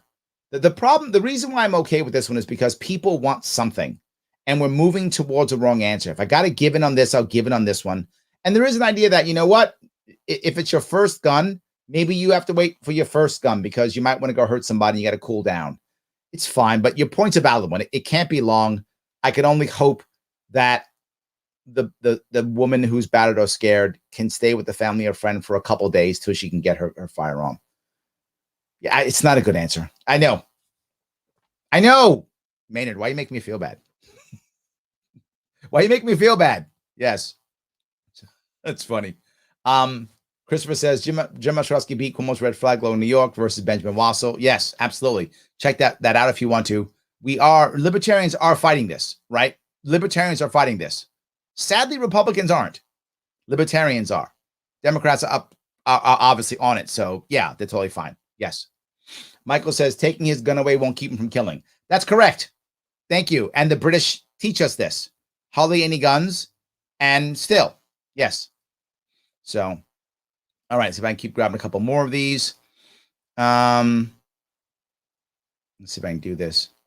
Yeah, he wants to name it, Shannon. I think he wants something after himself. I've been saying this for a while. I think Biden wants something after himself, like Obama had Obamacare. I think he wants something. Maybe it's the gun law, right? Maybe it's the Biden bill or whatever. I think he wants something named after himself. And I'm not joking. I really do think that that's true. Tim says, we cannot ignore the abusive family court system. Thank you, Larry. Yes, and it is abusive system. And it pushes mostly men, women too, but mostly men, often to a point of why bother? And when they're at why bother, a man who has nothing to lose? Absolutely. Yes. So, yeah, that's an issue. All right. John says, hear something, do something. See and say puts innocent in bad positions. First Amendment auditors get harassed all the time because see something, say something. Hear something. I'm not sure where you're going with that one, John. Are you saying hear something, do something is better than see something, say something?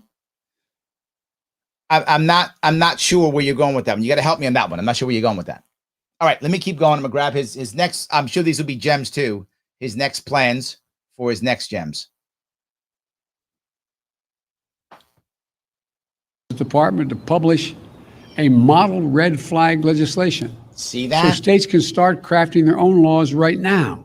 Because that'll fix it. Just like with background checks, the vast majority of the Americans support these extreme risk protection order laws.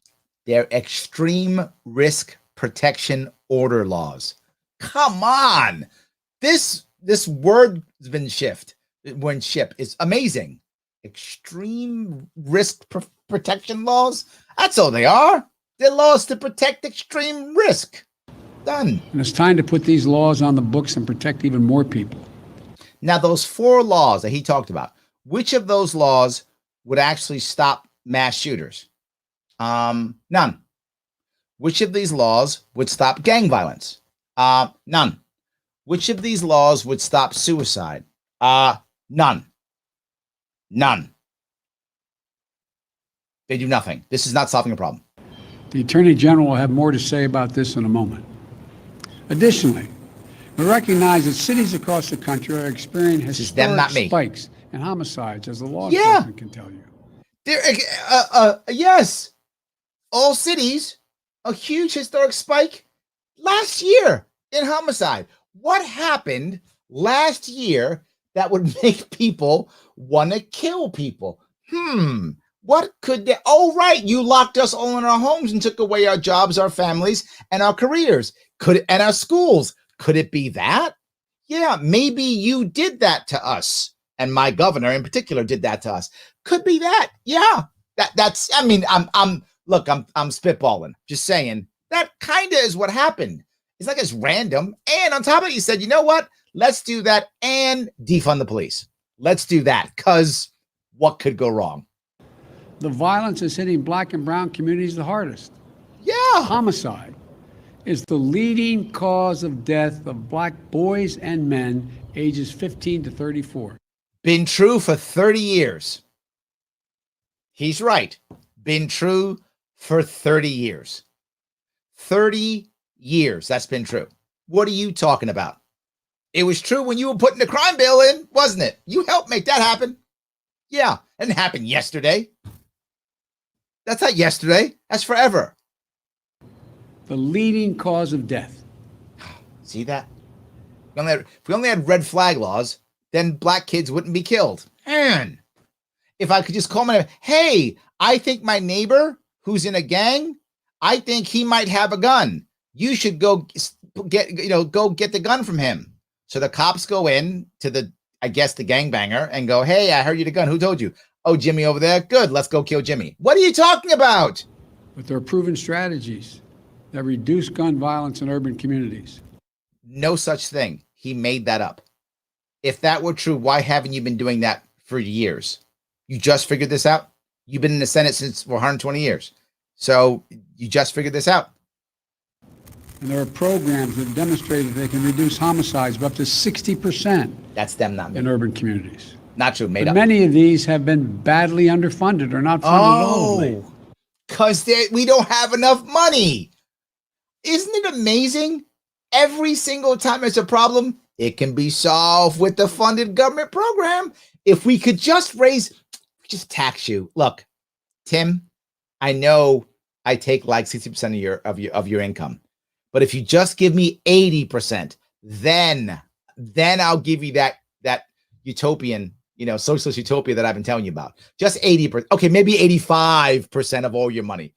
Okay, maybe 90%. That's as far 95%, no more than 95% of all of your money, and then you'll see that socialist, utopia I've been talking about.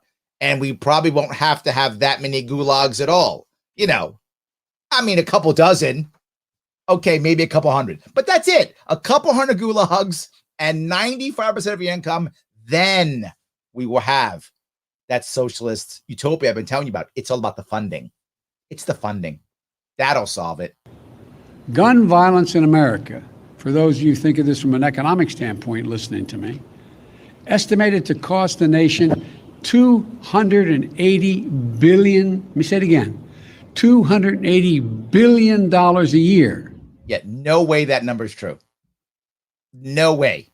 That number's like, and then because we think that because of gun violence, you might, I don't know, crash your car. So we're tacking on $20,000 per person for car repair. Then maybe that's the only way. You say, how could that be, Joe? Yeah. How Hospital can that be? bills. Hospital bills. Physical therapy. Trauma counseling.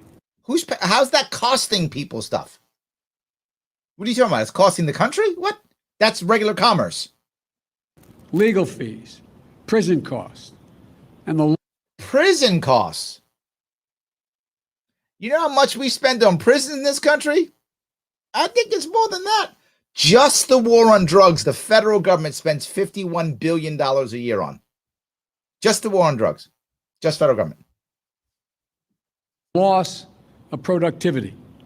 Oh, loss of productivity.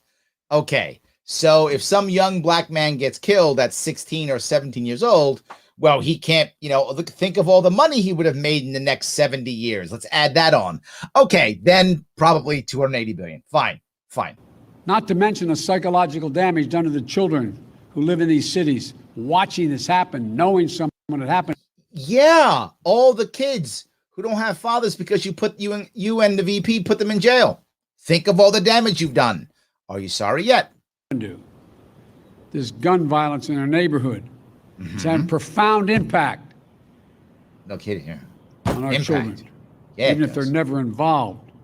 And what about the family court system that destroys them? What about the fact that their parents can't leave the house?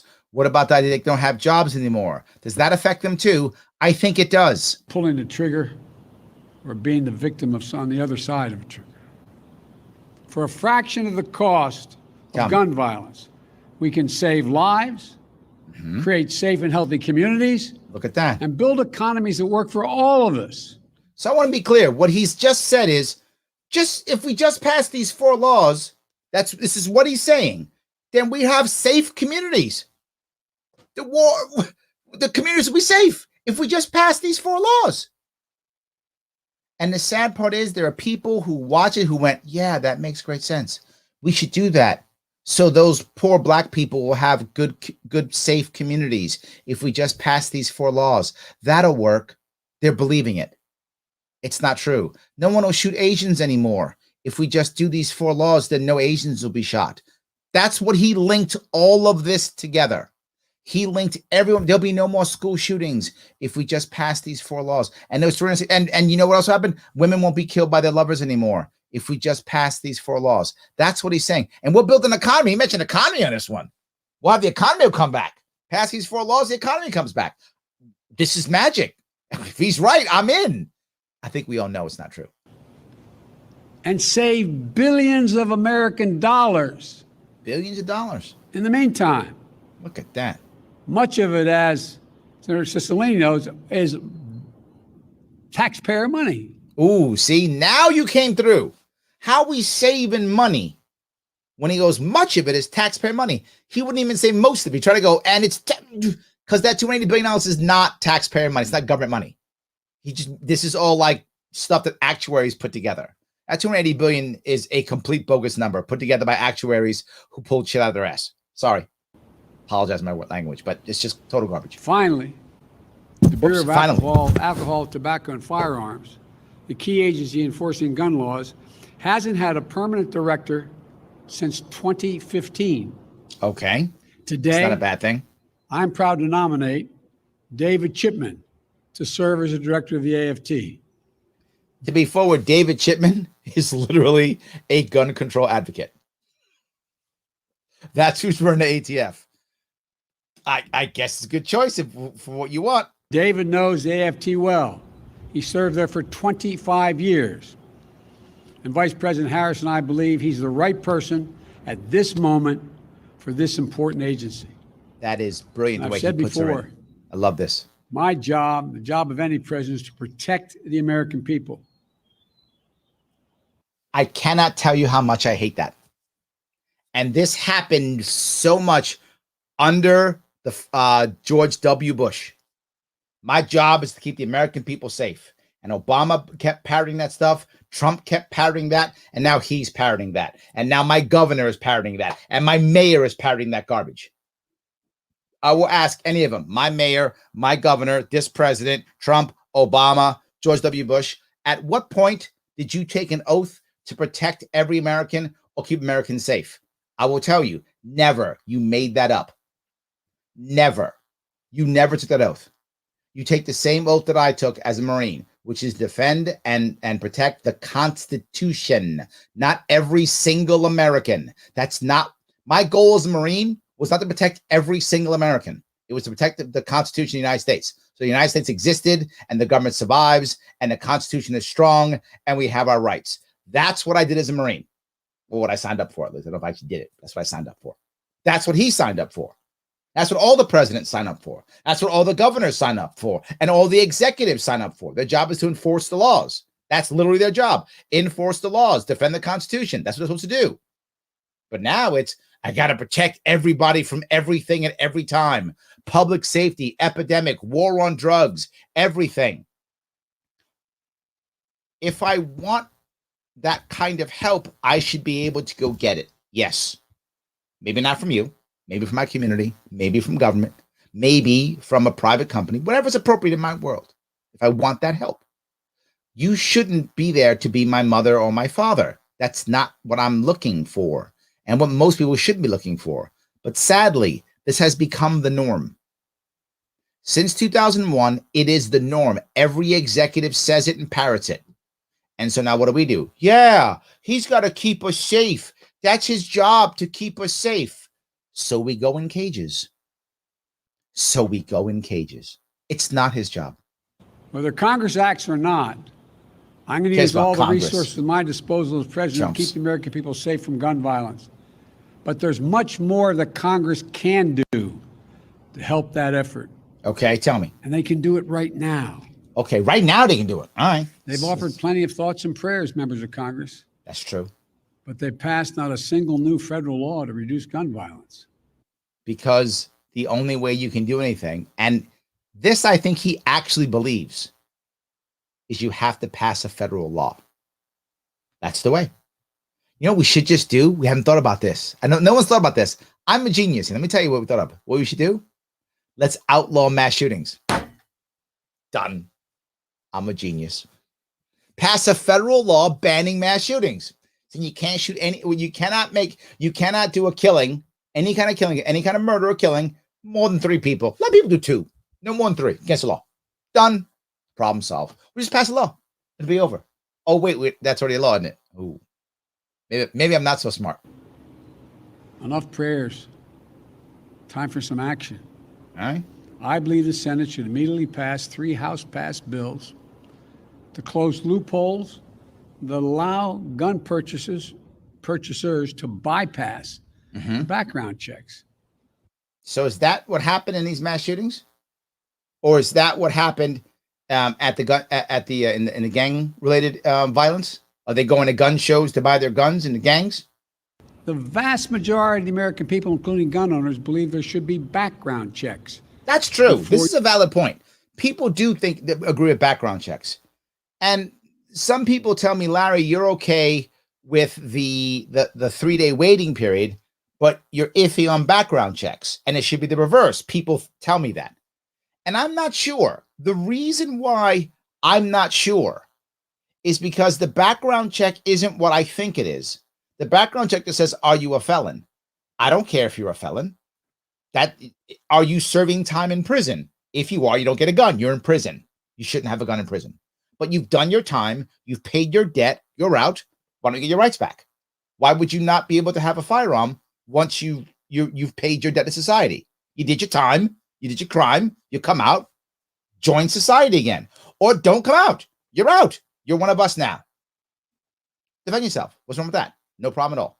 So that's the reason for number 1. Number 2 is, if it's a background check, there's going to be a list of when people get denied. They get denied is because of mental. Is that now breaking our HIPAA rules? Is that an issue now too? Who decides what's good and what's bad for the background checks? That's why I'm iffy on the background checks. I'm not necessarily against them. Depends on how they're administered. I really think the devil's in details.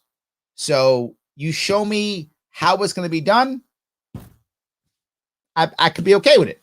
You don't. You purchase a gun. As was noted earlier, hundreds of thousands of people have been denied guns because of the background checks. What more would have happened? Oh, is that how that works? What more would have happened? We would have mass shooting every day if it wasn't for that. Is that what you think? Okay, I guess. What more would have happened? Oh, my God. These bills, 1, require background checks for anyone purchasing a gun at a gun show or an online sale. Don't you have a background check for buying in a gun show? Is that just New York State? You know what? I got to do my homework on this one. New York State, you have to have a background check, even a gun show. I don't know. You don't just buy guns at a gun show. I've been to gun shows. I don't remember. You take a background check. Is that only New York? Or other states somehow have a loophole where you don't? Most people don't know it. You walk into a store and you buy a gun, you have a background check. But you go to a gun show, you can buy whatever you want and no background check. Is that real? Second thing is to close what's known as the Charleston loophole. All right. What's that loophole? People here, I spent time down at that church in Charleston. Okay. What happened is someone was allowed to get the gun used to kill those innocent people at a church service. Okay. If the FBI didn't complete the background check within 3 days. Oh. There's a process. So he's saying it's a may versus a shall versus a may. For those who don't get that, may issue or shall issue. Shall issue means there has to be a reason to say no or you get it. May issue means someone has to jump over a hoop to get it. So if you don't get a no within X days, you get it. That's not a bad deal. This I don't like. Maybe 3 days is too short. I mean, that might be, I don't know how difficult the background checks are or how that works. Maybe 30 days. I talked about in New York State, to get a permit in New York State in certain counties, it takes you 2 or 3 years. I'm not joking. Depends on 18 months, 2 years, 6 months in certain counties in New York State. Certain counties, you get it in like a couple, it's fast, 30 days you have it. And some you don't. And I was making uniform, never, no matter what. If they don't get it done in 90 days, you get it. So I don't have a problem with that. Maybe 3 days is too short. Give them 30 days to do a background check. It's fine. But the idea of if they don't get back to you, you don't get it, then they can just hold it up forever. And that's not effective. But if you want to give them, say, 30 days or something, that makes sense. If it wasn't done in 3 days, according to the Charleston loophole, you get to buy the gun. They bought the gun and killed a hell of a lot of innocent people who invited him to pray with them. So you tell me that guy who went down there to a black church, they sit and prayed with him, and he shot, what was it, eight? Is that right? 7 or 8 people, however many he shot. He shot 7 or 8 people. If that guy couldn't have got that background check done or whatever the case may be, he wouldn't have done that. He planned that out. Somebody was dying and somebody was getting shot.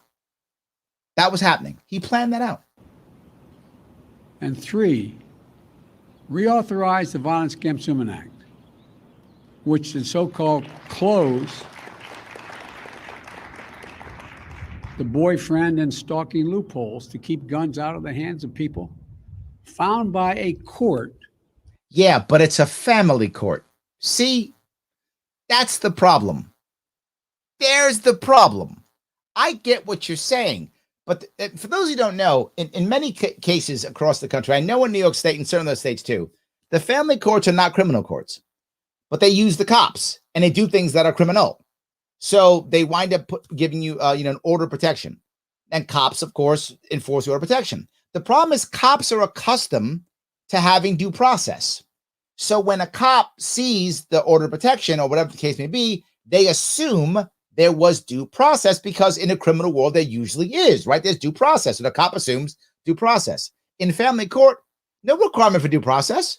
Judge just goes, restraining order. That's it. 500 yards or whatever he does, 100 yards, whatever he says, 1,000 feet, whatever he says, or she says. That's it. And the worst part is the father doesn't even have to be in the court to make that happen. The father cannot be in the court. This kind of thing happens. I'm not joking here. And I've heard this story I don't know how many times. The father's not at the court. The judge issues an order of restriction or order of protection. They happen because they were married and live in the same town. They happen to shop at the same Walmart. So they're shopping after work at the same Walmart. He, by default, is within 500 feet. She calls the cops. They enforce her protection. He has no idea what happened. He's now going to jail. And guess what? He's also losing his firearms. Yeah, that's what this does. That's what this does. You tell me it's a criminal court with due process, my ears are open. You tell me family court, I don't want to hear it. To be an abuser and continuing threat. I held over 1,000 hours of hearings to pass the Violence Against Women Act. And one thing came through. If, in fact, a stay-away order, an order preventing the abuser from coming in a certain distance of the person he has abused or she has abused. Mm-hmm. And now, the idea that they can own a weapon. Well, how about let the woman own a weapon? How about that? You could let the woman own a weapon instead. You could do see something, say something. And then if I see that, Jimmy's got a gun and he's stalking, I can call the cops. I don't even need a red flag law for that. I could just do it without a red flag law. I could just do it. Could do that too. Even these things are planned. Could do that also. I know some of you might be upset about the red flag thing, but let me grab a couple more comments if I can. Ryan says a corporate hack is a government hack. The duopoly, the crypto. Yeah, you're right, Ryan. You know what? You're right. Corporate hack is government hack. All right. Point taken. Point taken. Yes. Nathaniel says, no, we can't predict suicide, but we can notice signs. That's true. There are situations where I advise not owning a gun, but that's not the same as making it illegal. Agreed. Yes, I think we're totally right. Yes. Yes. Mule says, Harris said they are too busy to decriminalize pot. That's a good laugh on her case. A cackle. Too busy, huh? Is that what it is? I love that. Lyndon says, red flag laws right after libertarians were just lumped with domestic terrorists. Yes. And people wonder why we all have trust issues with the government. Yes, absolutely. It's a problem. Yes. So Paula says, Coleon Noir is good. he has an excellent show. I should check it out then. There we go. So I appreciate that. Yes. So this is exactly how my ex kept me from seeing my kids. Yes, Jimmy. Yes, that's my problem. Thank you. All the time. This is used as a weapon. Already ex-spouses and still spouses use the family court as a weapon against their ex all the time. Yes, absolutely. Larry, seriously, don't want to bum you out. Don't worry. But there are way too many cases of women being killed by the guy they have a restraining order against while waiting for people to get their gun.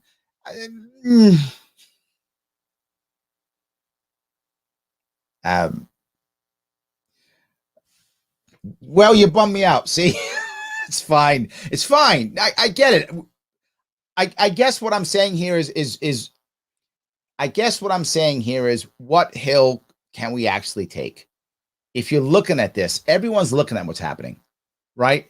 And they are going further and further about, further and further down gun control. I guess I'm just saying, what can we get, Maynard? What can we get? I don't know. I don't know. I'm torn on this one. I am torn on this one. It's a hard one, but I just don't think we can get that much. It's going the wrong direction, right? It's going in the wrong direction, and I want to pull it back, right? I want to pull it back. The restraining order is just a piece of paper. Yes, agreed. I'd rather the woman have her own firearm.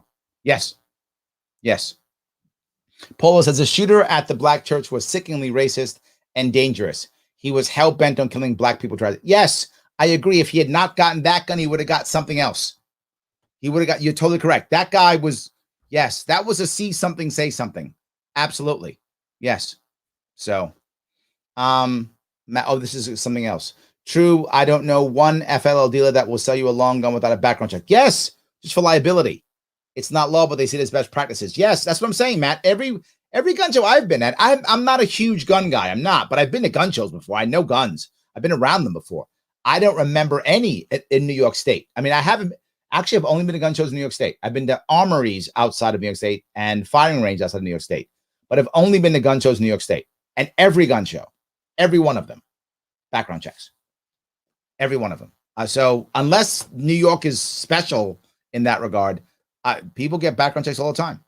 So, yes. All right. Anyway, Nathaniel says treat firearms like cars. Can't use under the influence of focus on drugs, maybe, without background checks. I would buy that. That's not a bad thing. Yeah, don't get drunk and pull out your gun. Yeah. Okay. Because okay. I'll buy that. Sure. I'll totally buy that. Yes. No worries. I'll do that. So New York State in my county is a may issue. Exactly, Tony. A lot of places it is that way. I want it to be shall issue, right? I want it to be shall issue. 44 Magnum says Joe is full of S. Background checks are also formed. That's what I thought. Okay, I'm not going crazy. I thought it was me. I'm like, I don't remember that happening ever. I remember them always being background checks. I was surprised to hear that. Absolutely. So, all right. So let me grab a couple more of these if I can. A few more minutes. I won't drive you too crazy, but there's still some good stuff here. Well, maybe not so good stuff. When they have a court order saying they are an abuser, that's a family court. Doesn't count. These are some of the best tools we have right now to prevent gun violence and save lives. Absolutely not. You've made this up. All these bills, they had support of both Democrats and Republicans in the House. The one thing that is valuable on this, without question, is that he will be able to say, look what he did, and he will have a legacy. That's true. He will absolutely have a legacy, and that's what I think he wants, right? He wants a legacy. And universal background checks are supported by the vast majority of the American people. And I might add, the vast majority of responsible gun owners. So let me be clear. This is not a partisan issue among the American people. Maybe. I'm not sure that's true. By the American people as an American issue. And I'm willing to work with anyone to get these done. And it's long past time that we act. Now, I know this has been a hobby horse of mine for a long time. Hobby horse? I haven't heard that in a while. Got it done once. We should also ban assault weapons and high-capacity magazines in this country. And they're clapping. because the assault weapon was used. Ooh. Wasn't it like a shotgun or something used in Columbine or something like that when we had the ban? Something like that. Hasn't worked either. Also hasn't worked at all. For that 10 years we had it done, the number of mass shootings actually went down. Even law enforcement officials have told me and told other champions of this legislation. Law enforcement? They sometimes feel outgunned by assault weapons with large capacity magazines.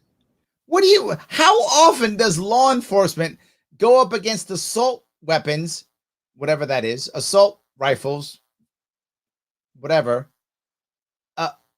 with 100-round magazines? How often does that happen?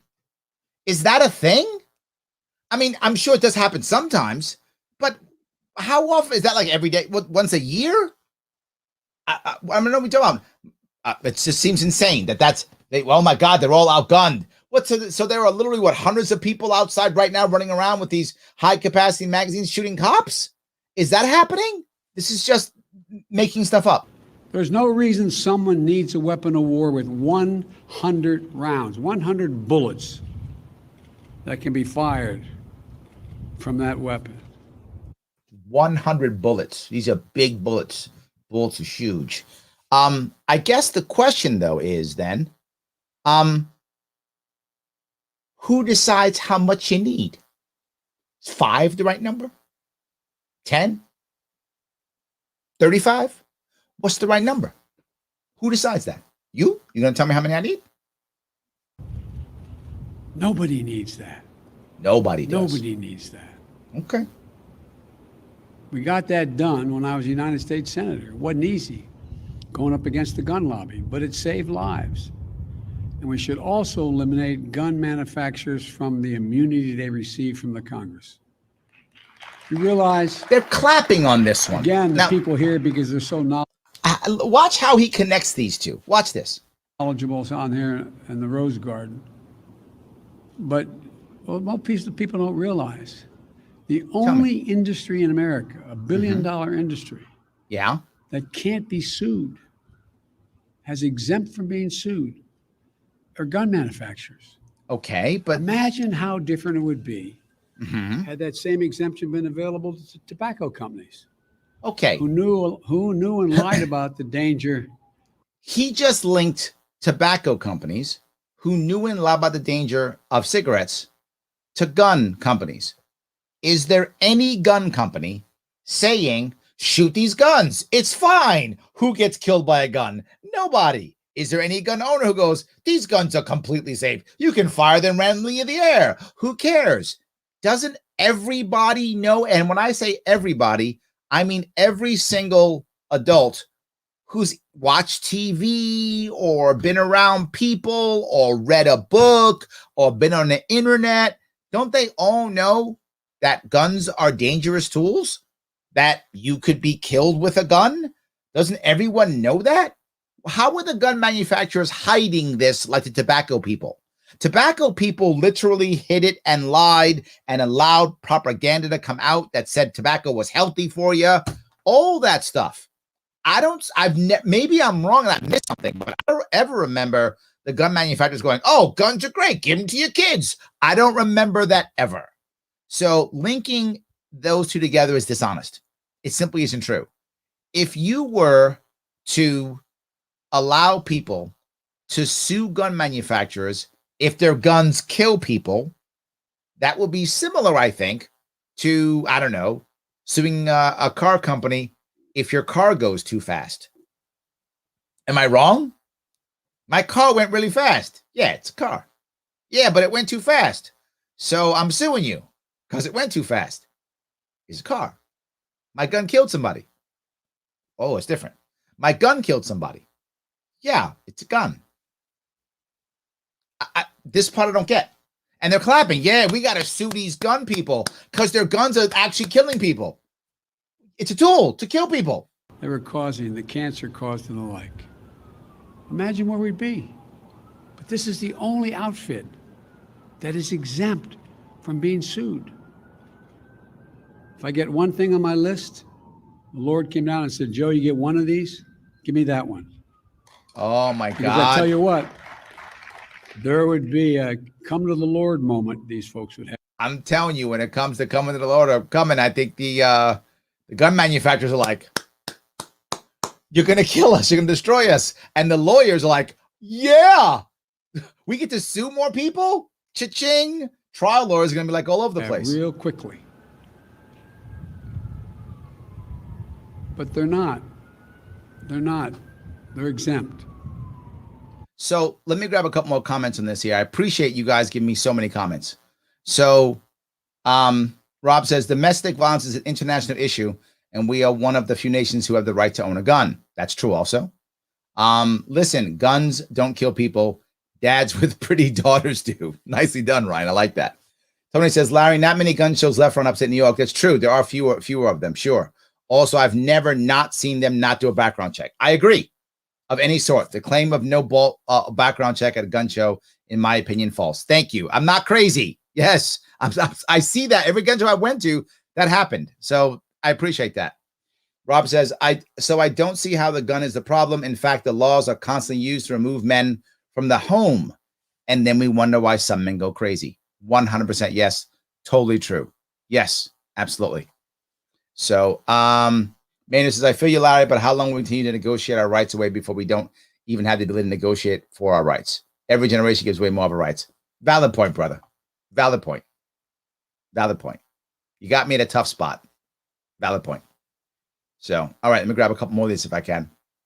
Rich says, assault is the buzzword these zealots spew, except when in conjunction with airplanes and bombs. True. Yes, absolutely. I love that. All right. In my opinion, he already has a legacy. It's one of putting people of color in cages at record pace. Nice job, Miss 1994 crime bill. I agree. And I think he doesn't want that, Jeff. I think he'd like to change that. Yes, I think he'd like to change that. That's my point. Sam says, give everyone guns and see how fast crime drops when there are no more soft targets. Interesting concept. Yes, interesting concept. Absolutely. Tony says, actually, you can get a 100-round drum magazine, totally legal in Virginia. Oh, he means a drum. He's thinking a drum magazine. That's what he's thinking. Okay, got it. That makes sense. Okay. I don't know why he's doing this circle thing. That's what he meant. Thank you, Tony. I appreciate that. Yes. So, everything about gun control is about giving the state 100% of power and the citizens zero. Yes. Columbine involved an assault rifle ban. Yes, I thought so. That's right. An assault rifle ban. Yes. I thought it was. So it didn't work. That's my point. It doesn't work. Thank you, man. It doesn't work. Yes. Shannon says smoking equals mass shooting and vice versa. Absolutely. Then says, I'll give up my weapons of war when you do, Joe. There we go. See? That's fair. Absolutely. Yes. Rich says, stop immunity for gun manufacturers. Maybe we should do that more for big pharmaceuticals. Touche, Rich. Touche. Absolutely. Yes. 100%. Andrea, she's on your side, though. She's right there. What about big pharma, then? They can't be sued for these new vaccines. Yep. Shannon, drug companies. Yep. Everybody's following her down. You didn't get past this, Joe.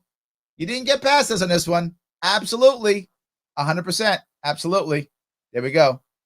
So, have auto manufacturers ever been successfully sued over drunk driver fatalities? I don't think ever. I can't think of one. Yeah. Can we sue drug manufacturers over overdoses? Another great one. I love this. Man, you guys are hammering him. Yes, absolutely hammering him. 100%. Yes. Did Biden take children using guns, liberty, memes, literally? I think so. Yes. So then should alcoholics be able to sue Coors?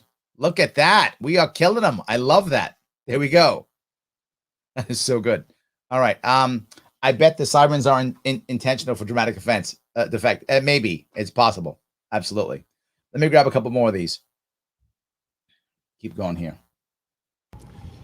I know that the conversation about guns in this country can be a difficult one. Absolutely. But even here, there's much more common ground than anyone would believe.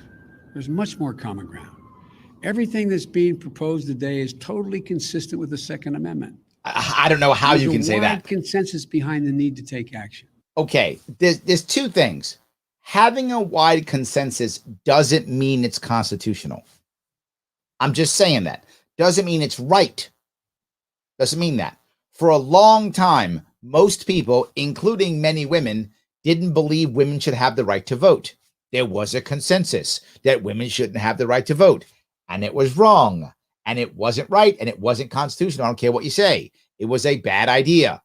Right? So consensus doesn't mean it's correct. That consensus did exist at one point. And it was BS then. And it would be BS now. I know that when overwhelming majorities of Americans want to see something change that will affect their lives, and it still doesn't change, it can be demoralizing. That's for true. Our fellow citizens. I've been trying to get rights back for decades. It is demoralizing. You are correct. I've been trying to break the duopoly for decades. It is, yeah, you're right. It can feel like our entire political process is broken. Because it is, yes. I know it's painful and frustrating that we haven't made the progress that we'd hoped for. I think he's talking about Libertarian Party. Is he talking about, he's talking to me? I think Joe's talking to me. I'm feeling you, Joe. Keep talking. But it took 5 years to get Brady Bill passed, and it took even more years to work to pass the assault weapons ban. And it saved lives. No matter how long it takes, we're going to get these passed.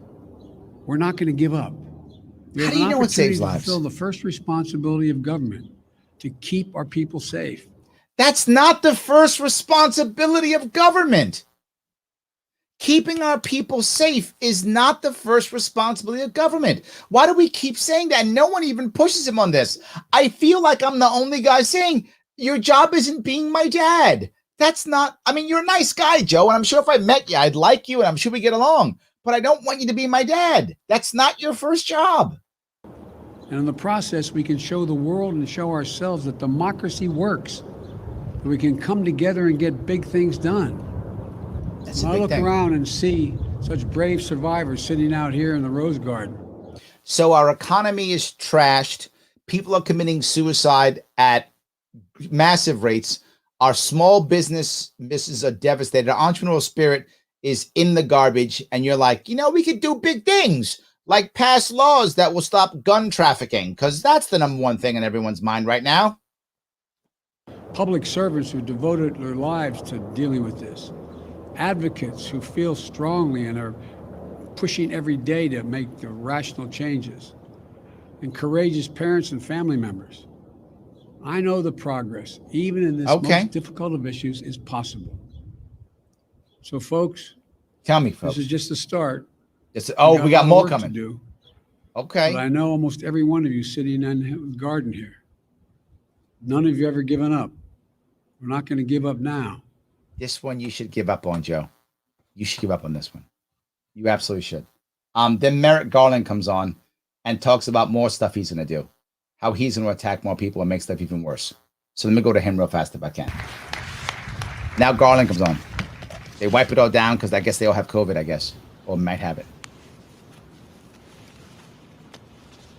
Thank you, Mr. President and Madam Vice President. We stand here today not at a moment of tragedy, but in the midst of an enduring tragedy. Yes. So far this year, guns have taken the lives of an estimated 11,000 of our neighbors, friends, and fellow Americans. And again, 60% now, maybe even 70 now, right? Maybe even 70 now is suicide. How about that? As the president explained, gun deaths in our country are occurring at a staggering pace. What stopped? What happened last year? I'm done. I'm done. Sorry, I'm done. This is all their fault. This is all their fault. All their fault. Absolutely all their fault. It is insane how bad this is. So, yes, let me just keep going. Ryan says, just wait till the first bank robbery with a bow and arrow. That's funny. Jeff says, I love how he's giving his speech on gun violence from inside a barricaded city surrounded by thousands of soldiers with assault rifles. Perfect. Yes, absolutely. Dan says, to be fair, he didn't clarify the Second Amendment to what document. We've assumed he's talking about the Constitution. But with all those other policies, maybe we shouldn't be sure. It's a good point. It's a good point. That's good. So, All right, let's see if I can keep doing this. Paula says Bush started all that keeping us safe crap after 9/11. I know, and we haven't stopped. We haven't stopped, right? We just haven't stopped. That's the bad part. Robert says parental rights seem to be only more restricted. The family unit is a pillar of society, and government has only been chipping away at it rather than reinforcing it. In every way, government has been doing that. In every way, he's been doing that. Yes. Robert says, Larry, Joe said no amendments absolute. The 14th. Careful, Larry. No, I think there's an argument for everyone. I think there can be gray areas. I'm serious. I think there can be gray areas for every amendment. There can be gray areas. There absolutely can. And then the idea of free speech, but you can't yell fire in a crowded theater. I get that concept. So all I'm saying is I'm okay with nothing being absolute. I am, but it doesn't mean it doesn't matter. And that's the problem. We're acting like it doesn't matter. That's my issue. They all matter, but I'm okay with the conversation. I don't mind that. So yes.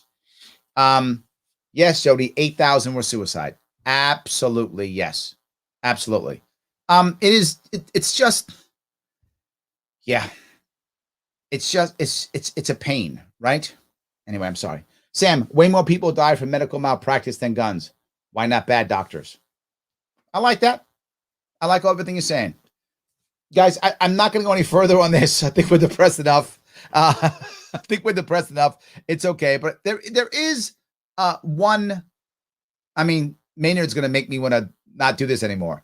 So there is one thing, though, that I want to bring up. There is some good news. And that is there is some pushback on this. And people are starting to realize because more people purchased guns last year than in a long time. Some people are beginning to push back.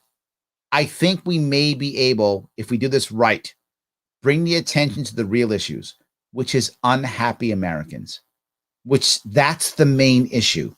You see it. I know you do.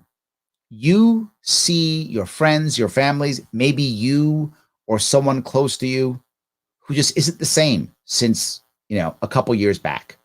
And you can see how they're struggling mentally. This is our bigger issue.